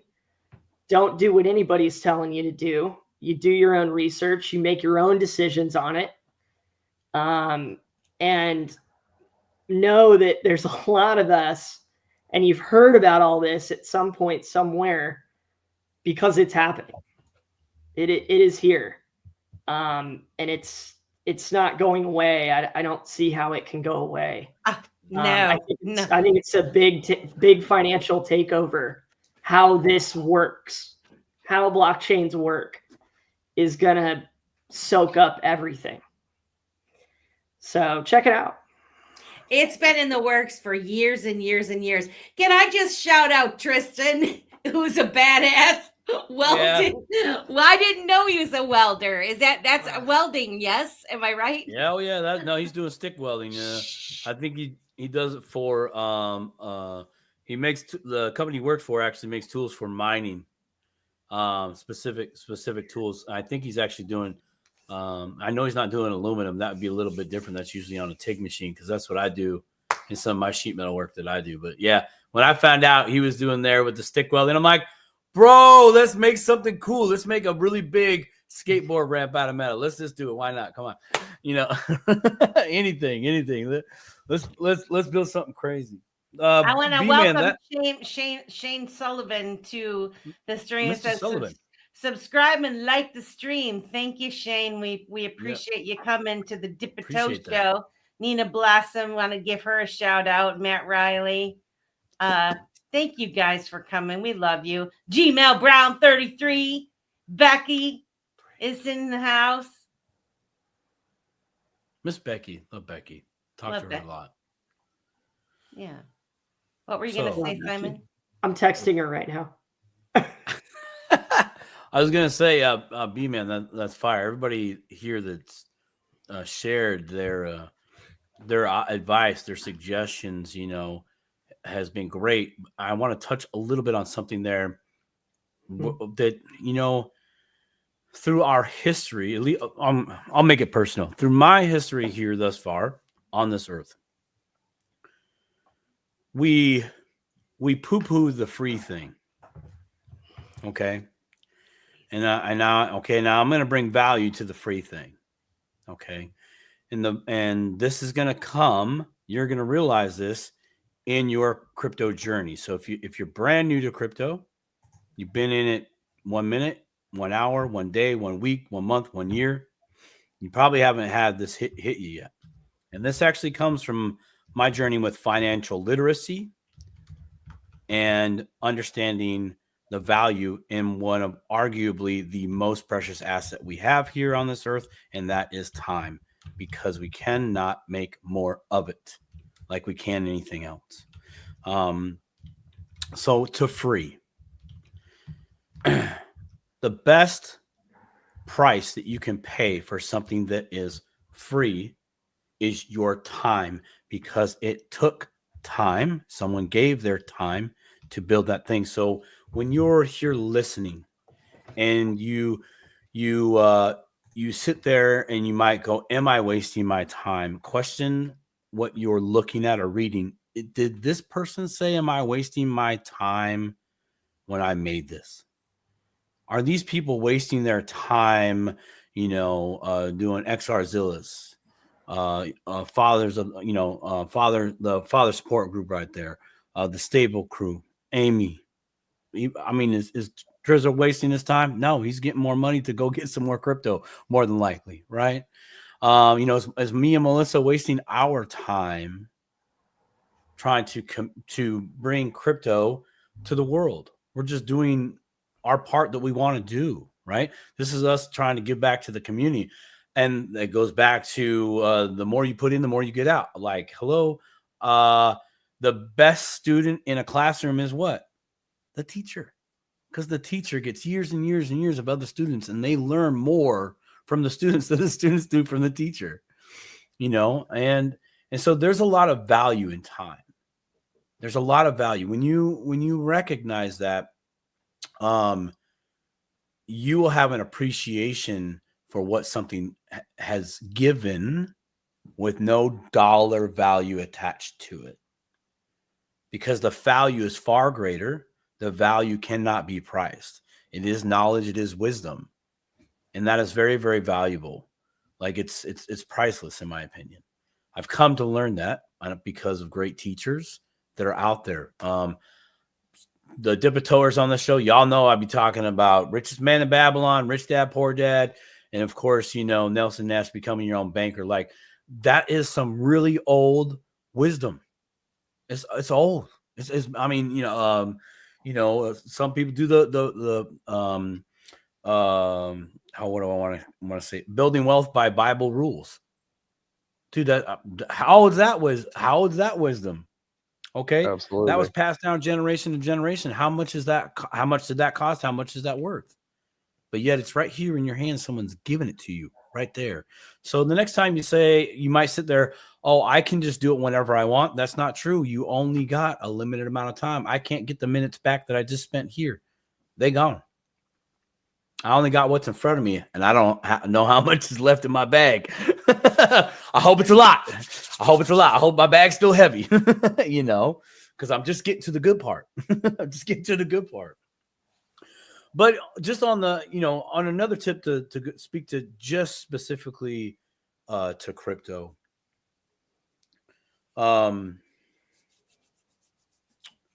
Scared.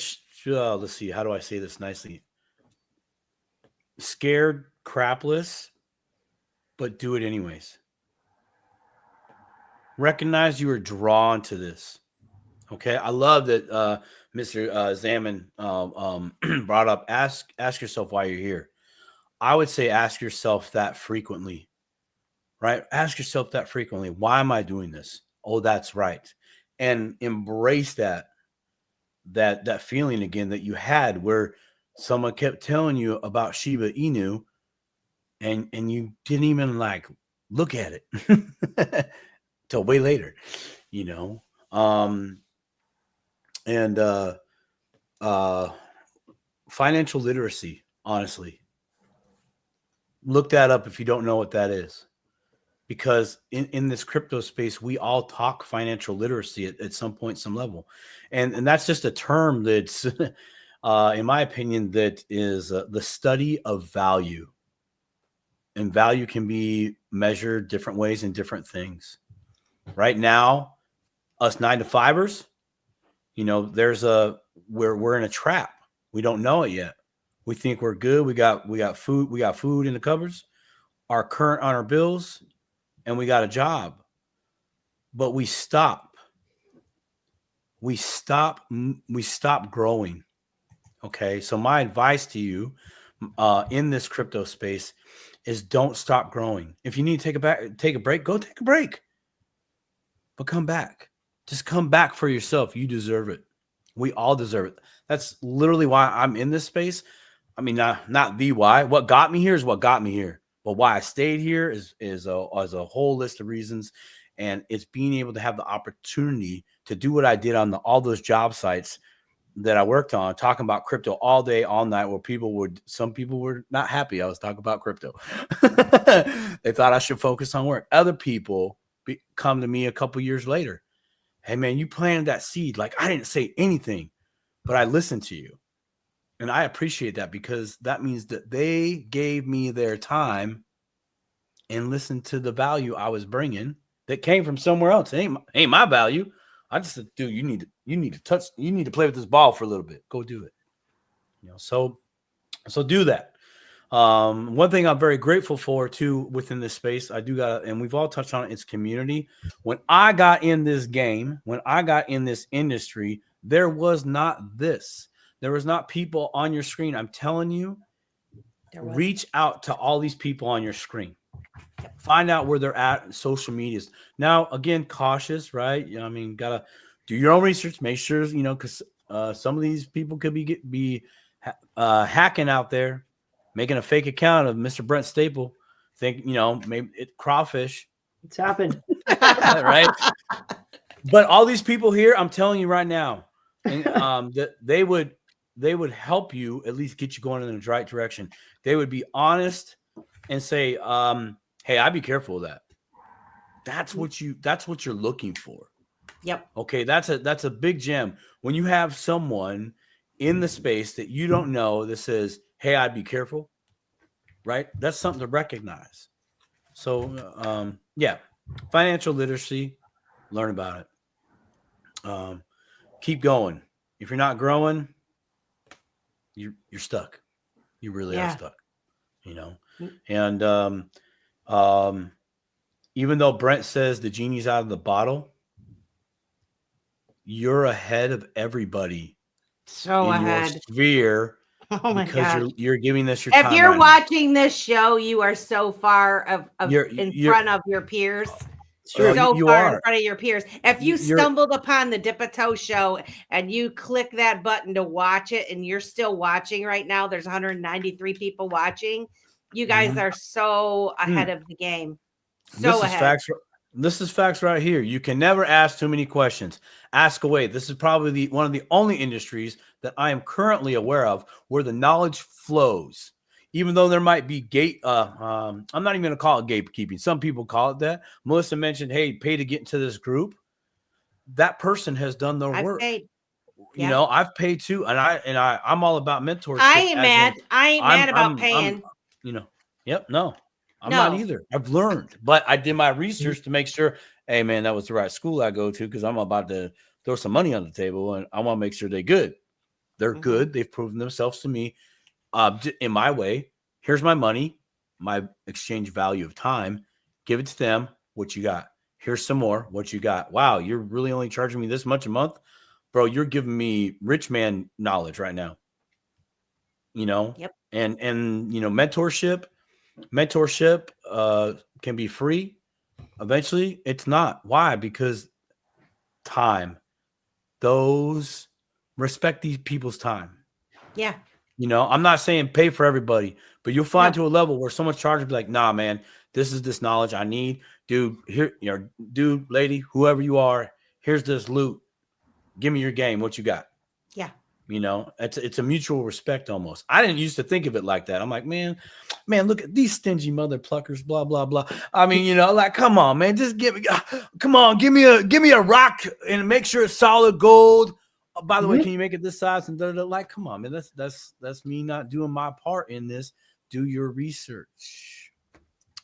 I will say this, you know, there is a time where for some people, you know, to pay somebody to walk them through, like if you're nervous about trying to, you know, open up a wallet and you're not quite sure and you want to have not your keys, not your crypto, that experience where, you know, you're not so sure about what these keys are, the public and private key and all of that, to pay somebody for their time to walk you through it so that you feel more comfortable. Yeah. Absolutely. And there are folks out there. Just know that if you do come across somebody that is charging, just know, never give them your key. Like if they should tell you, I don't want to know your full name. Yeah, I don't want to see what your key is. I'm just going to walk you through it. You know, do a test run with you or whatever. And then you're on your own type thing. You don't but if you get lost, call me. never want to give somebody your key. You know, and then there's also the people that are online that'll say that they're trying to help you. And then they'll be like the customer service people where they're like, okay, well, what is your seed phrase? What are your 12 words? And, you know, those types of things. Yeah. You don't want to do that. But, yeah, there's so many cool. I wanted to share something that is so freaking cool, you guys.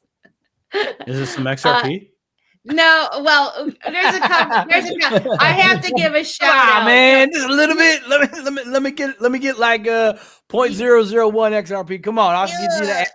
This is even better to me. This right here. This is Darla and her husband Rye. Yeah, these are they said last week we watched our best friend Gotta Be with their friend last week. They were the ones that were watching our show, having their floor picnic, watching us. And they say this week he's been replaced by our son. Dip-a-toe and dinner is on Wednesday night. Staple at the I don't know. I'm off household. But I just want to say too, look at how beautiful Darla is. She just had a baby. Look at that baby. It doesn't get any better than that, folks. Hey, you know, it doesn't get any better than that. What's the food? What I love. I don't know what the food is. And I gotta thank my wife for this. I really gotta thank my wife for this because she's told me some of the really crazy cravings that the ladies be having during the full term, right? some of them combinations of food have been really, really fire. Like you think it's some weird stuff. So I'm curious. Did that look like pizza or something? What was that? It looked like chicken to me. I thought it was. It looked like chicken. Man, it looked like pizza to me from where I was sitting. I'm down for a chicken pizza though. It looked like chicken. One thing I wanted to ask you guys that I saw that was going around the internet. Now this kind of gets into a little bit of the conspiracy. Well, it's not even a conspiracy. It's just learning. Okay. So I don't know if you guys saw I think it happened like last week. There was a guy on Twitter, or he probably did it on what's that other app that everybody's on? Snapchat? Not Instagram. Snap. The one that they want banned. True Social? TikTok. So the guy is like getting ready in the morning, and he's like got this blue bottle of water, and he does his workout, and he does the ice bath on his face, and he does all this stuff. And they were joking about it on Crypto Coffee and Crypto with Stone in the morning. That somebody took Stone's routine. You know, they were making jokes about it. However, I started looking at it, and I noticed that, here's this video I saw, and it had, the picture of the blue bottles of water, the bananas on the table, and the ice thing. So I'm like, okay, that's interesting, because whenever I think about water, I think about Ripple, right? Like, I always think watch the water. That's a cute thing too, but that's how I think it's kind of connected. Watch the water. So, which is also was confirmation when I was led to Ripple and XRP. That was the first thing that popped in my head was, holy shit, watch the water, right? So anyway, I'm looking at the banana thing, and I remember about probably maybe a year ago, some folks were talking about banana, and there was all the, people were posting pictures of bananas and crypto. And I'm like, I don't exactly know what that means. Like, what does that mean for the banana? And so then here I see it now, a year later, I'm seeing it again. And then Eleanor Terrett, I don't know if you guys are familiar with Eleanor Terrett, but she's a journalist that's in the cryptocurrency realm. And she recently left. She was, I don't know whether she was with Fox or who she was with, but now she's kind of off into her own venture with the crypto reporting. She went to this summit today, and she was head to toe in a bright yellow suit, and said, wish me luck. And then, of course, there's all these rumors that, like, something big's going to happen on the 27th. Well, I don't know. That's somebody's always saying something's going to happen on a certain date. So I don't really pay that much mind. However, her wearing that suit today made me do a little extra research while I was at work. I just did a quick little search on my work computer, and I said, crypto, what does banana mean in crypto? And the first thing that the co-pilot, because that's what comes up on my search at work, the first big old thing that came up said global liquidity increases. Yeah. And I was like, bananas. Interesting. I'm choking myself.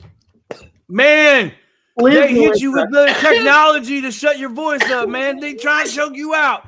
This choke point 3.0, man. Hey, everybody get this out on the internet. It's a real conspiracy. They're trying to get her. Okay. I mean, I had to play that off, man. Well, I can't even talk. I'm verklempt.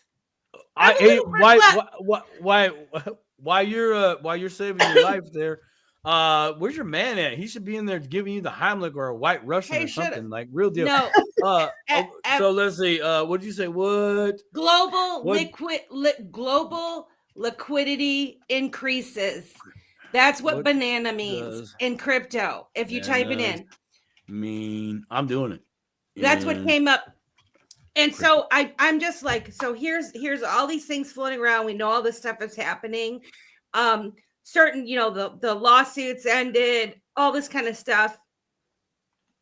It's very possible that it is, because I think that they kind of talk to each other. out in the open. And we just never really knew what these kind of things meant before. And it's people like us, people like me, choking on my gum, trying to have a show, choking on my gum, but something I would have never looked into before. Like, how am I going to type in, what does banana have to do with crypto? That sounds ridiculous, right? But there's all kinds of things like that when you start typing them in, you start realizing, like, holy smokes, there's multiple meanings exist, right, for all different kinds of things. And so I just kind of wanted to know what your guys' take on that. Do I sound like a crazy person?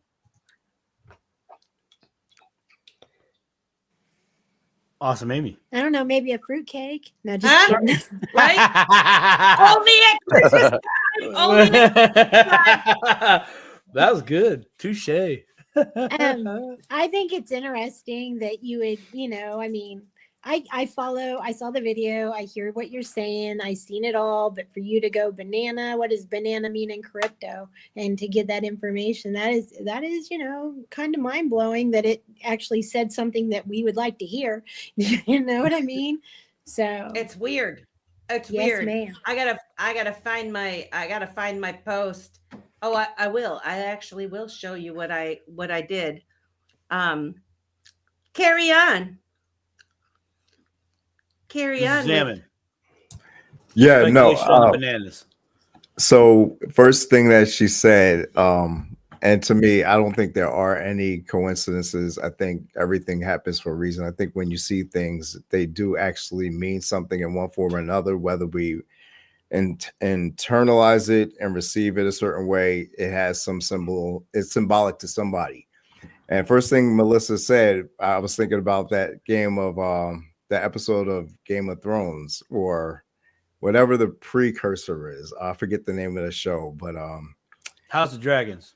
House of Dragons. And there was the end of the first season when the queen walked in and she had the green Oh dress yeah. So, she was letting everybody know, look, yeah, I know my husband was doing X, Y, and Z, but I'm here to kind of shift everything. And the whole season changed after that. Like, everything changes. Yep. So that could actually mean something. Yeah. The way she's coming in there, maybe that global liquidity is on the way. It may not be tomorrow, but we all know that day is coming eventually. So yeah, I definitely, I would sign on to that. I subscribe to that. Go, Melissa. Good call. I am.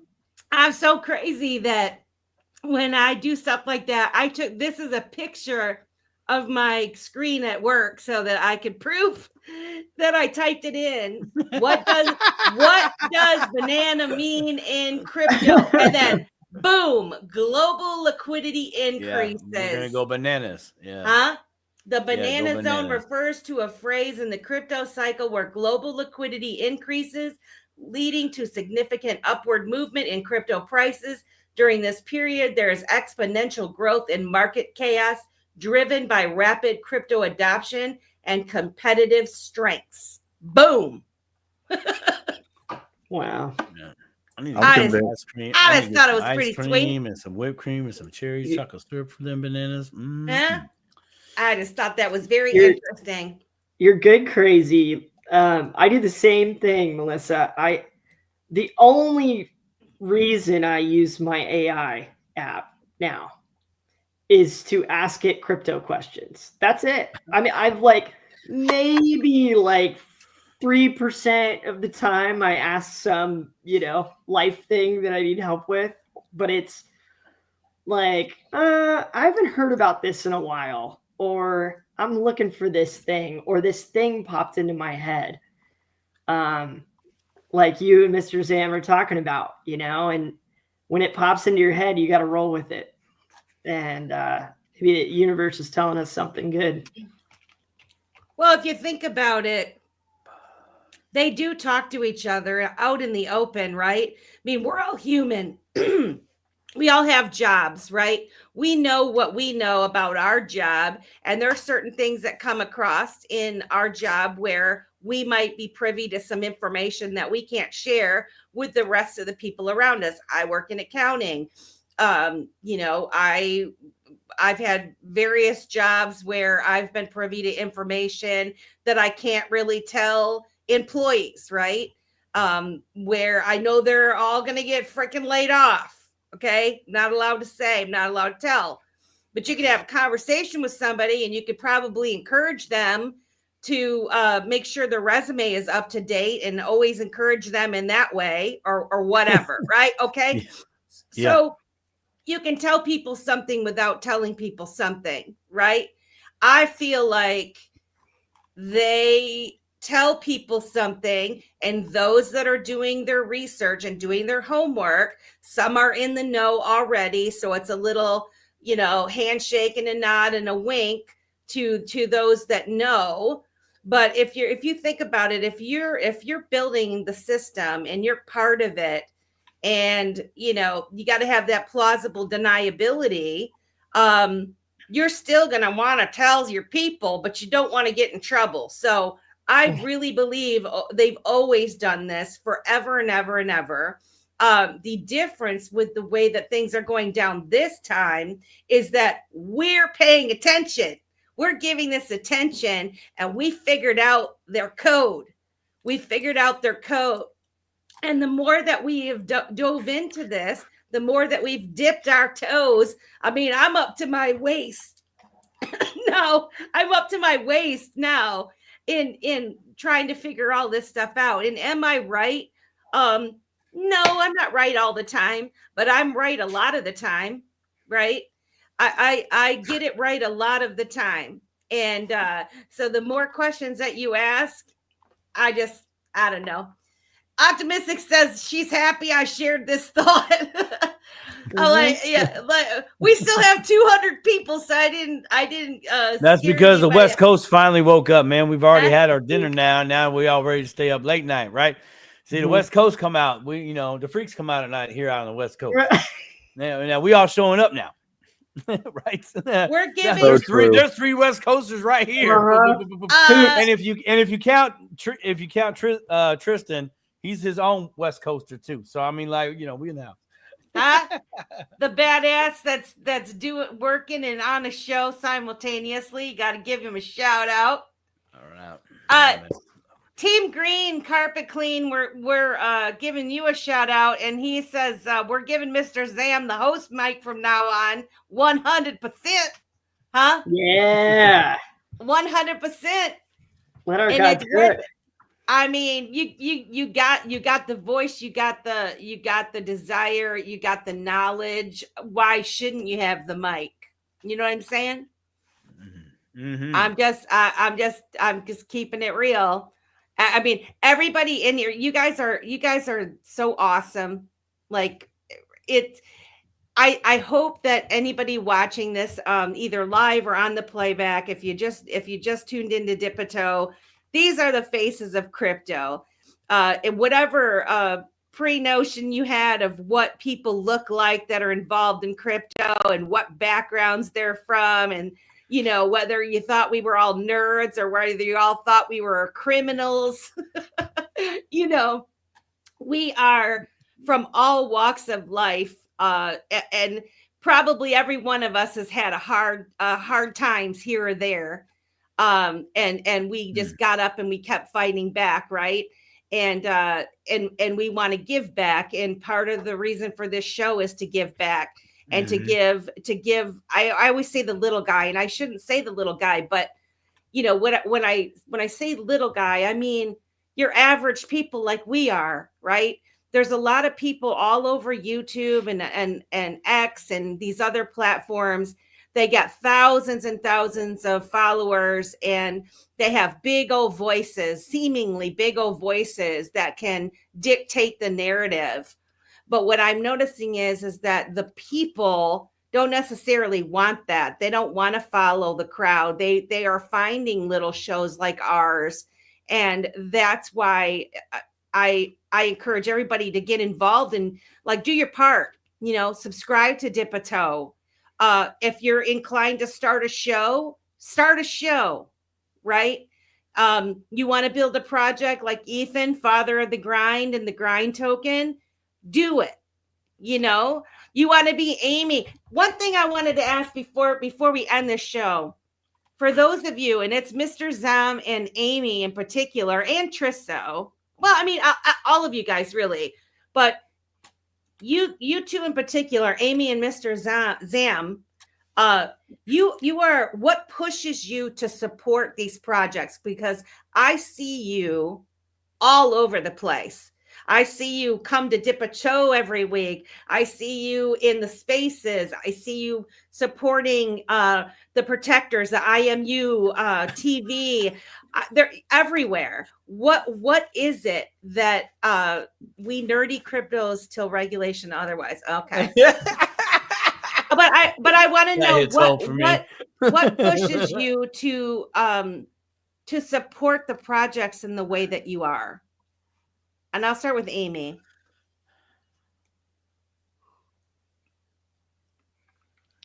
You're on mute. Sorry. Sorry about that. It's okay. I want everybody to succeed, you know, and I've started to try to, you know, grow my following on Twitter. I did kind of lean to the conspiracy people to try to gather people to bring them into the crypto world so they can see all the great things that I see.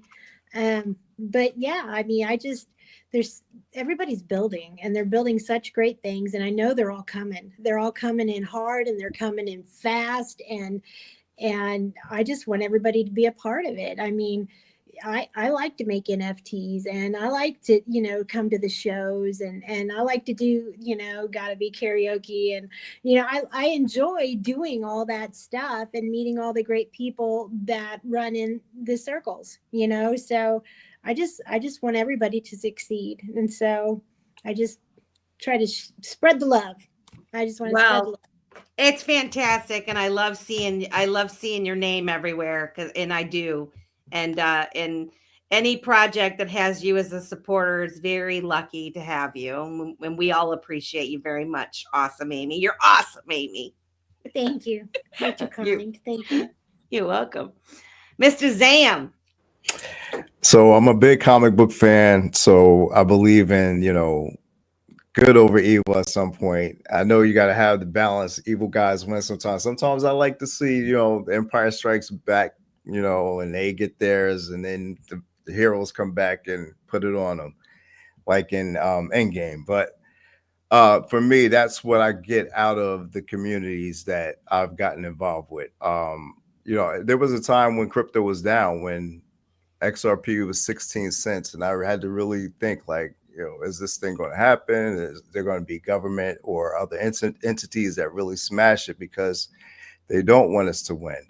So just seeing the persistence and the consistency of guys like CKJ and his partner Team Green and everybody in the International Bulls family, those guys hanging in there and delivering content and alpha in the Telegram where they're telling you, look, these things are happening. You know, they've done the research and they're providing factual evidence to convince somebody that does not know or has that FUD going on in their head. That was encouraging for me. And then, you know, just recently in January, when I met Stone, Lady K, and Optimistic Prime, they were helping out people on their X space. And I'm like, wow, these people are really in here now, taking the XRP ledger to a different level. And then you hear about the projects like Staple Crew, you come across Father to Grind. Ethan, thank you, man. The other day I was on and you were talking about grind, and you even sent me tokens. I was like, I'm not ready to always catch the bonuses and stuff, but it was cool that you were in there and you looked me out. So yeah, shout out to you. There's just so many people, great people in the space. And then I'm a lover of music. So when I saw Stone and his protector, I'm like, yo, I got to find out how to get one of these protectors. And then, you know, come to find out what the protectors are doing with Now Robin Fitz and them doing the music. You got great artists like Spiffy, XRP Bags, Crypto Tales that CKJ has been promoting. I mean, there's so many different layers to this thing that make it special right now. And then the great people, once you have those one-on-one conversations and relationships, like, you know, talking to Opti, and Lady K's provided stock information for me that I didn't even know about. I mean, she's so freaking intelligent. But yeah, there's so many people in the space, Bluminati, so many different reasons why the communities are great. I could go into depth on Ugas, but that's another show. It's a whole nother level. That's a whole nother show. So even when they came on, and I think you guys were hitting 589 on your subscribers at night. Yes. Like, there were so many special things that happened just in the past couple of weeks and months. They're all manifesting in real time, but there's so many reasons why they're special. I think that's why I'm able to believe in this thing and continue to do it. And I got the XR Zills behind me because, you know, they may be not one of the top memes right now, but there's things in this pipeline that I wish I could talk to you guys about now that are really going to show how they're contributing to the space and what's going to change lives in a different way. But all you guys' projects, I'm not just saying it because I'm on stage with you all, but I know the work that it requires for you to put in every day. You guys don't have to show up every single day the ways you do, but I respect it because it's like anything else in the world when you see things grow from something small to something great. And I believe in each of you. And thank you for allowing me to be here. Oh man. There's two things. Number one, XRZillas. Who's behind the XRZillas? Is that CKJ? That's CKJ. CKJ is the founder of it, and Team Green was the one that actually created the idea, the identity, and he's the one that manages everything behind it. He does a great X Space on Sundays where he comes in and tries to explain to that community what is going on with the token and what AMM pools mean to it. So a lot of people just create tokens and they think they're just going to put them on a ledger and make a lot of money. That's really not the case. You really have to understand what you're doing with the token. There are certain ways to, you know, double side into an AMM pool. You get liquidity tokens by doing so, but you're participating at a different level than just trading something. Like, there's a lot more in-depth research that is involved when you're really creating a meme token that's going to do something other than just, you know, be a meme. There's true utility behind it. You know, what are you doing, and the networks that you create by doing so. So please check out his space on Sundays. I think they usually start between 12 and 12:30, maybe as late as 1 o'clock sometimes, but really good alpha in that first hour or two. And then on Fridays, he does another space where he just has other people come on. Like, we welcome all you guys to come on and talk about your projects and thing you're doing. It's just a good, like, a nice hangout night, or if it's cocktail hour or something like that. But please come through. Those guys are doing a tremendous job. I mean, all the guys that are in the Telegram for the International Bullish family really mean the best for the world. And that's why they come from all different communities all over the world. And yeah, just check them out. You know what was going through my mind, we were talking about what they talk about on their spaces and their plans. You are creating, by teaching people this kind of stuff, that it's like accredited investor education. Okay. So this is the cool thing about this community and us dipping our toes into the crypto. You're learning how to become a seasoned investor. Your broker, you know, when you go through a broker and we've just always trusted them to invest our money.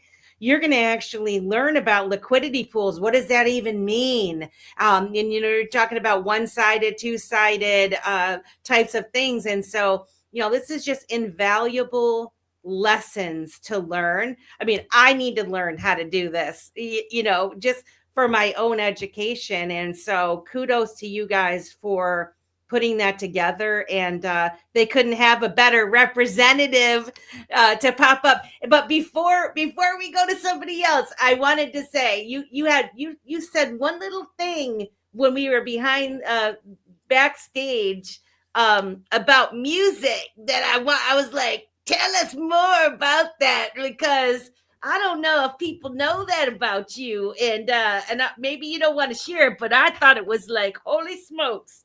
We got to get some intel. Yeah, there's there's a meaning behind the name Mr. Zam. I had a rap group early on back in 87, 88. We did college tours. So there was circuits where we opened for like a lot of the major groups, De La Soul, Leaders of the New School, Wu-Tang Clan, Biggie and Pac. We did new music seminars with them. So we were pretty much out there.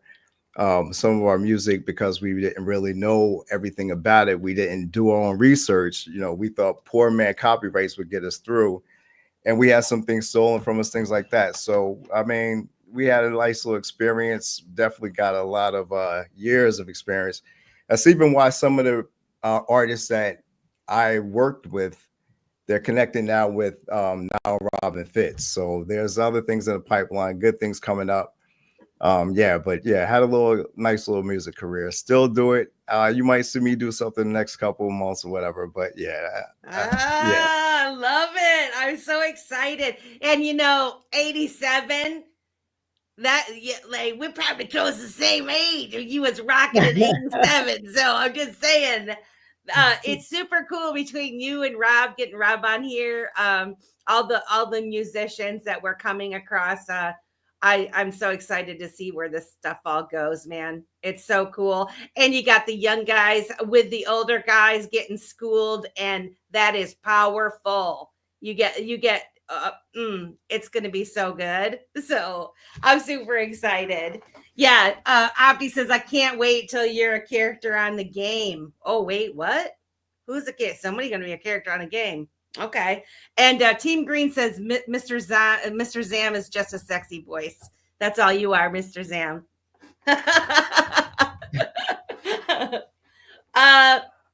Well, we're coming up on 2 hours. We got 10 minutes. I think we shut her down. I would like final thoughts. Whoever would like to go, or we could just go in a clockwise. I gotta run. Run it. Let's run it.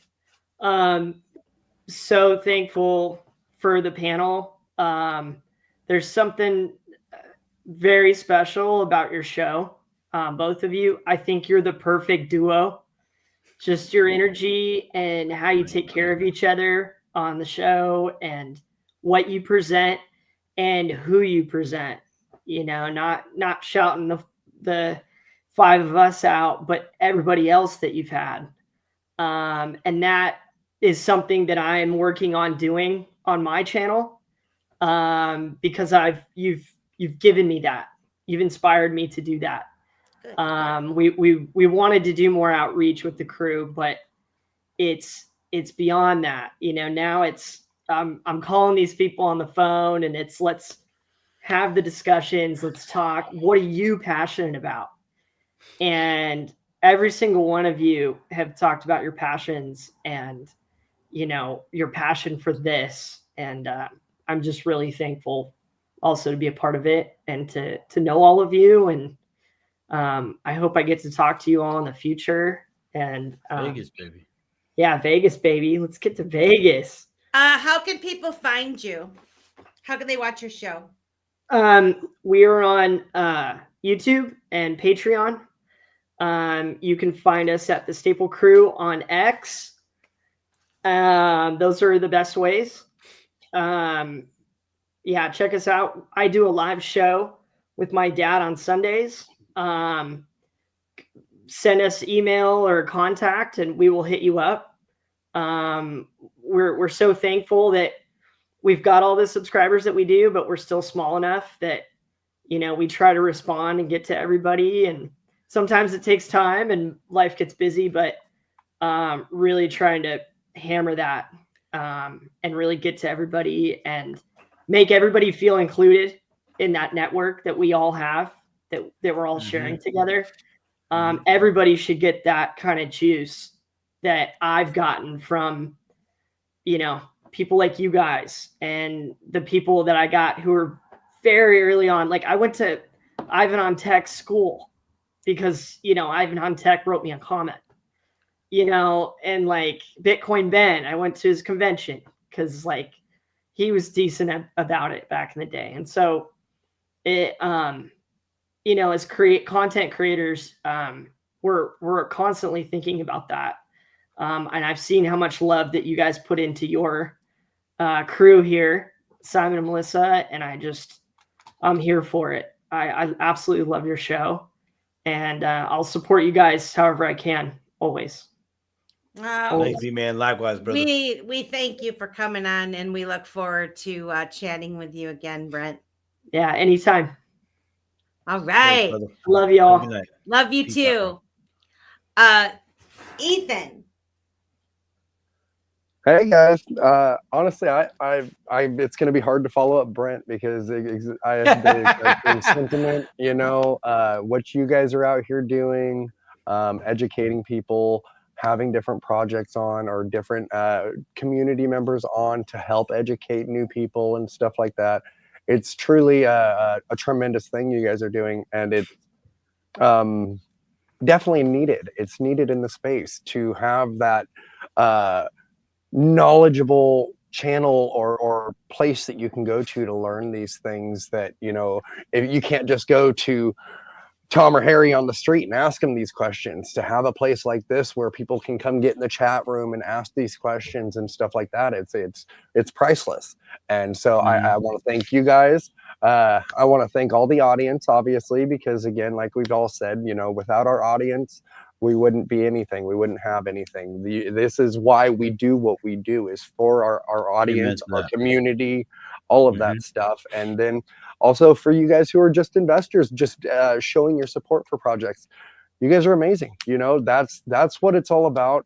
That's what creates a successful project, is a successful community. You know, that's the push that a project needs in order to be successful. So the fact that Awesome Amy and Mr. Zam are out there doing that, Trissa's out there doing that, you know, you guys are awesome. That's exactly what is needed for these legitimate projects to be able to have a ground to stand on. You know, Coffee and Crypto with Stone, the things he does, you know, having different projects on his show and stuff. All these things are, in my opinion, they're going to be the next revolution of media. I feel like we're all moving away from watching we all might glance at the news here and there and stuff, but that's not where we go to get our current events. We all go to X. We all go to YouTube. We go to these different things to get our information that we actually want to hold on to. Sure, we'll get our local weather and stuff from the TV on our local cable station. But when we want our news and our information, it's to the computer. It's to an X account or a Twitter space or you know, any of these things. And people like you guys are out here making it possible for everybody to be able to get this kind of information. So big shout out to you guys. And I mean, everybody in the crypto space, period. Without all of us normie people, you know, crypto wouldn't even be a thing, because blockchain technology is the backbone of it.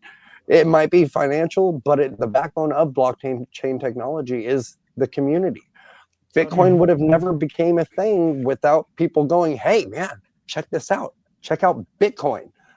That's what made Bitcoin become what it is. And you know, that's all crypto. I feel like it's amazing the way that it's connecting us all worldwide, you know, different walks of life, different projects, different people, and bringing us all together under the same umbrella of just wanting to, you know, spread the knowledge, spread the wealth, spread the happiness and the joy and the cheer and the good times. And so it's just amazing being up here with all of you guys. And I big shout out and thank you. It was a pleasure meeting you, Ethan, and I can't wait to see your project grow. And kudos to you for the idea and for making that happen.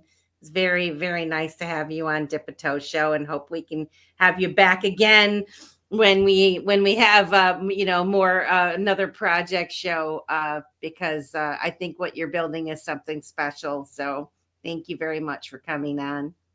I appreciate you guys. And yeah, I'm more than willing to come on anytime. I've had a blast. I thought this episode was absolutely phenomenal, and I'm happy to come back anytime. Thank you so much. Awesome Amy. Hey. I just wanted to say thank you for allowing me to hang out with all of you guys this evening. I've learned a lot, and we've had great conversation. I think that that's important to, because communication is key, and we have to be able to talk to each other and help each other. It's just, I'm in love with the XRPL community. The greater, bigger family. I mean, because that's what it is. It's a bigger family, I'm just glad to be here, and I'm glad to experience all this with you guys right now. I mean, the world's getting ready to change, and we're sitting here watching it. So it's crazy. We're picking our Love it. people, aren't we, Amy? Huh? Mhm. We're picking Yes. we're picking our awesome family right now. We're vetting each other. We're hanging out. We're creating our network, and it's a beautiful thing. It's a Yeah. beautiful thing. We thank you so much for coming on Dip a Toe. I think it's fantastic, and it's like we're all so different, but we're all the same, right? And we all have the same dynamic. It's so freaking cool. Oof. Well, I also want to thank you for giving me an outlet to talk to people, because I don't really talk to a lot of people. It's due to my job. I don't talk to people because I'm not supposed to talk about my job. It's a horrible job. That's what I do to make my money. So I got to play. Yeah, my yeah. role. You gotta do what you gotta do, man. I'm not gonna Yeah. poo-poo it. And so I don't really talk to a lot of people. So you allowing me to come on here is a great way for me to express myself, and I really appreciate everybody's time and attention. Well, we love you, and we thank you for coming on Dip a Toe Show, and hopefully Yay! we'll have you back soon. Yay, that would be so cool. Thank you. Well, when we have the ladies' night, we'll have you back on. Yeah, you need to. Yeah, ladies' night needs to happen. We need to have. I know. I gotta work on that. That's on fire right there, man. We man, gotta have I another love ladies' seeing the night women in soon. crypto. I really do. It's fire. Yeah. Mr. Zam, final thoughts. Final thoughts are I'm very grateful and thankful for the Dip a Toe Show. Melissa and Simon, you guys bring light to this space. You bring a lot of good people on, and you share content that is going to be around for years to come. So thank you both for the incredible job you do. You show up every week. You keep the audiences entertained. It's a great way to spend Wednesday nights. So thank you. Ethan, you have a family at home that you take care of. I mean, I know it is dad duty. I mean, I have trouble just watching my grandson for a couple hours before I'm off to work or coming home. So you with 3 kids, man, hats off to you. My kids are all older, they're grown, but I understand that it's a lot of work. And on top of that, you're doing things that are making that bringing that awareness to the XRP space. So thank you. Mm-hmm. Awesome, Amy. Everything that you're doing, even some of the stuff you can't talk about, we understand, but you're showing up here. You are incredibly active in the spaces. You've been a pillar for the community. So thank you for all you doing. We really appreciate you guys. So my final thoughts are just, being grateful to be here. Appreciate everybody that's in the chat. Everybody's been hanging out, rocking with us for these hours. Very grateful for the Zillas, the IBF, grateful for my family, grateful to God, grateful for my mom, my brothers and sisters, and everybody that just has been an incredible force in this whole process. Final thoughts is just nothing but gratitude. And I'm excited for the road ahead. Oh, I love it. I love it. Thank you. We love you, and we appreciate you. Everywhere you go, you're spreading the light yourself, Mr. Zam, and we appreciate you. And thank you for coming on the Dip a Toe Show. It's an honor to be here. Thank you. Simone. Okay, I got one for y'all. It's a good one. It's a good one for me. Where the determination lies, the way can be found. Think and grow. Keep dipping that toe. Oh, you're so good with that. Think and grow. Keep dipping that toe. There was a message from Trisso. Said, sorry, my internet keeps dropping out and my phone is having said it's saying it's too hot. Well, we want to say thank you so much, Trisso, for coming on the Dip a Toe show. Nice. It was an absolute pleasure. Fantastic to show. Like, you got somebody working. He's working and sharing his knowledge and his inspiration to other people. And we really, really enjoyed having you on, and we hope to have you back on the show again. To everybody in the chat, there's 232 people watching the Dip a Toe show right now. Please like and share and subscribe to our channel. I think we're up to, I don't know, we blew past 589 and we're at like 625 people now. So our goal is to get to 1,000 subscribers. We've been growing our channel organically. We get people emailing us all the time. If we pay for subscriptions, blah, blah, blah, blah, blah, you know, they'll blow our channel up. Well, we don't want to do that at Dip a Toe. We want it to be organic. We want it to be real people watching, which is why when we do have a show, we do have real people watching and participating, because this channel is for you guys. What is it? What is it, Simon? 630. 630. That's fantastic. So we're making it. Well, I feel like we're on, if anybody remembers Price is Right, where the little, like the spin the wheel, thing, right? Yeah, spin the wheel. No, yeah, but man, I love that, man. It was the little mountain. It was a game. Yeah.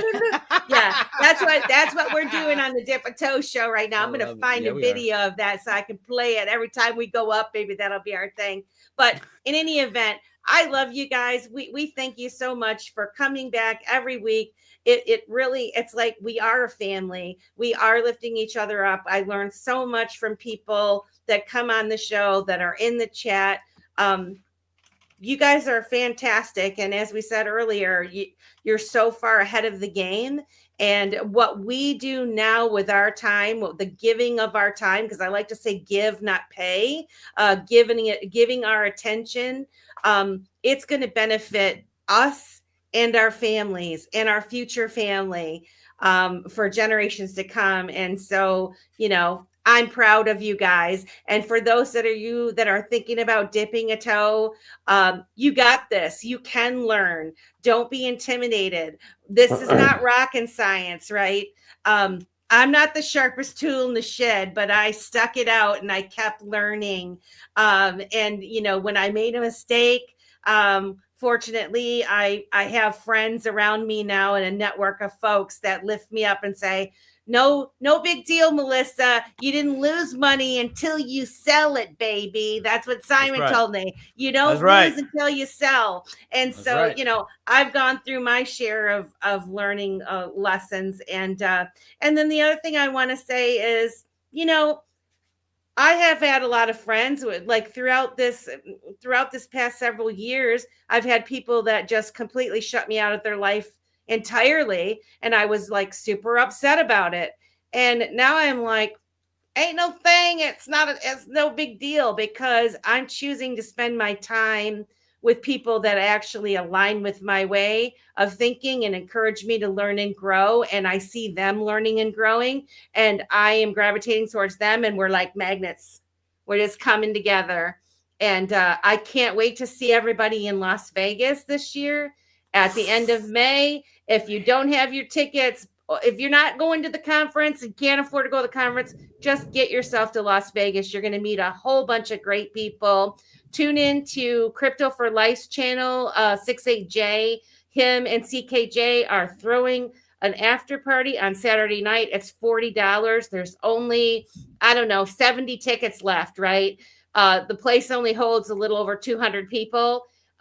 You got to get your ticket, because you're going to meet so many people. We're having a pre-party on Thursday night, and it's hosted by Alan Staple and Dave and Judy of Digital Outlook, and our friend Tio Trini. That is a free event. There's going to be details to follow. So if you haven't made your travel plans yet, be free to get in for free. You not gotta buy free to drink the booze. You Free to gotta get buy in. your own. But You gotta there's buy free- your own booze. Yeah, okay? but there will be food and non-alcoholic We got beverages, snacks. but We you got have to buy your own alcohol Yeah. while you're there. But if you haven't bought your plane ticket or whatever, come in on Thursday night so you can come to that pre-party with us. In any event, if you follow me as I find out about parties and whatnot for Las Vegas, I am going to share that information with people so that we can all hang out and hug and be merry, So in any event, I wish you guys all a great evening. We are going to, I don't know what next week's show is going to be on yet. But we're gonna have a good one for you. And trust me, it's gonna be a great show next week. Always a great show on the Dipito. Always a great show on the Dipito. We'll see you next week. Have a great rest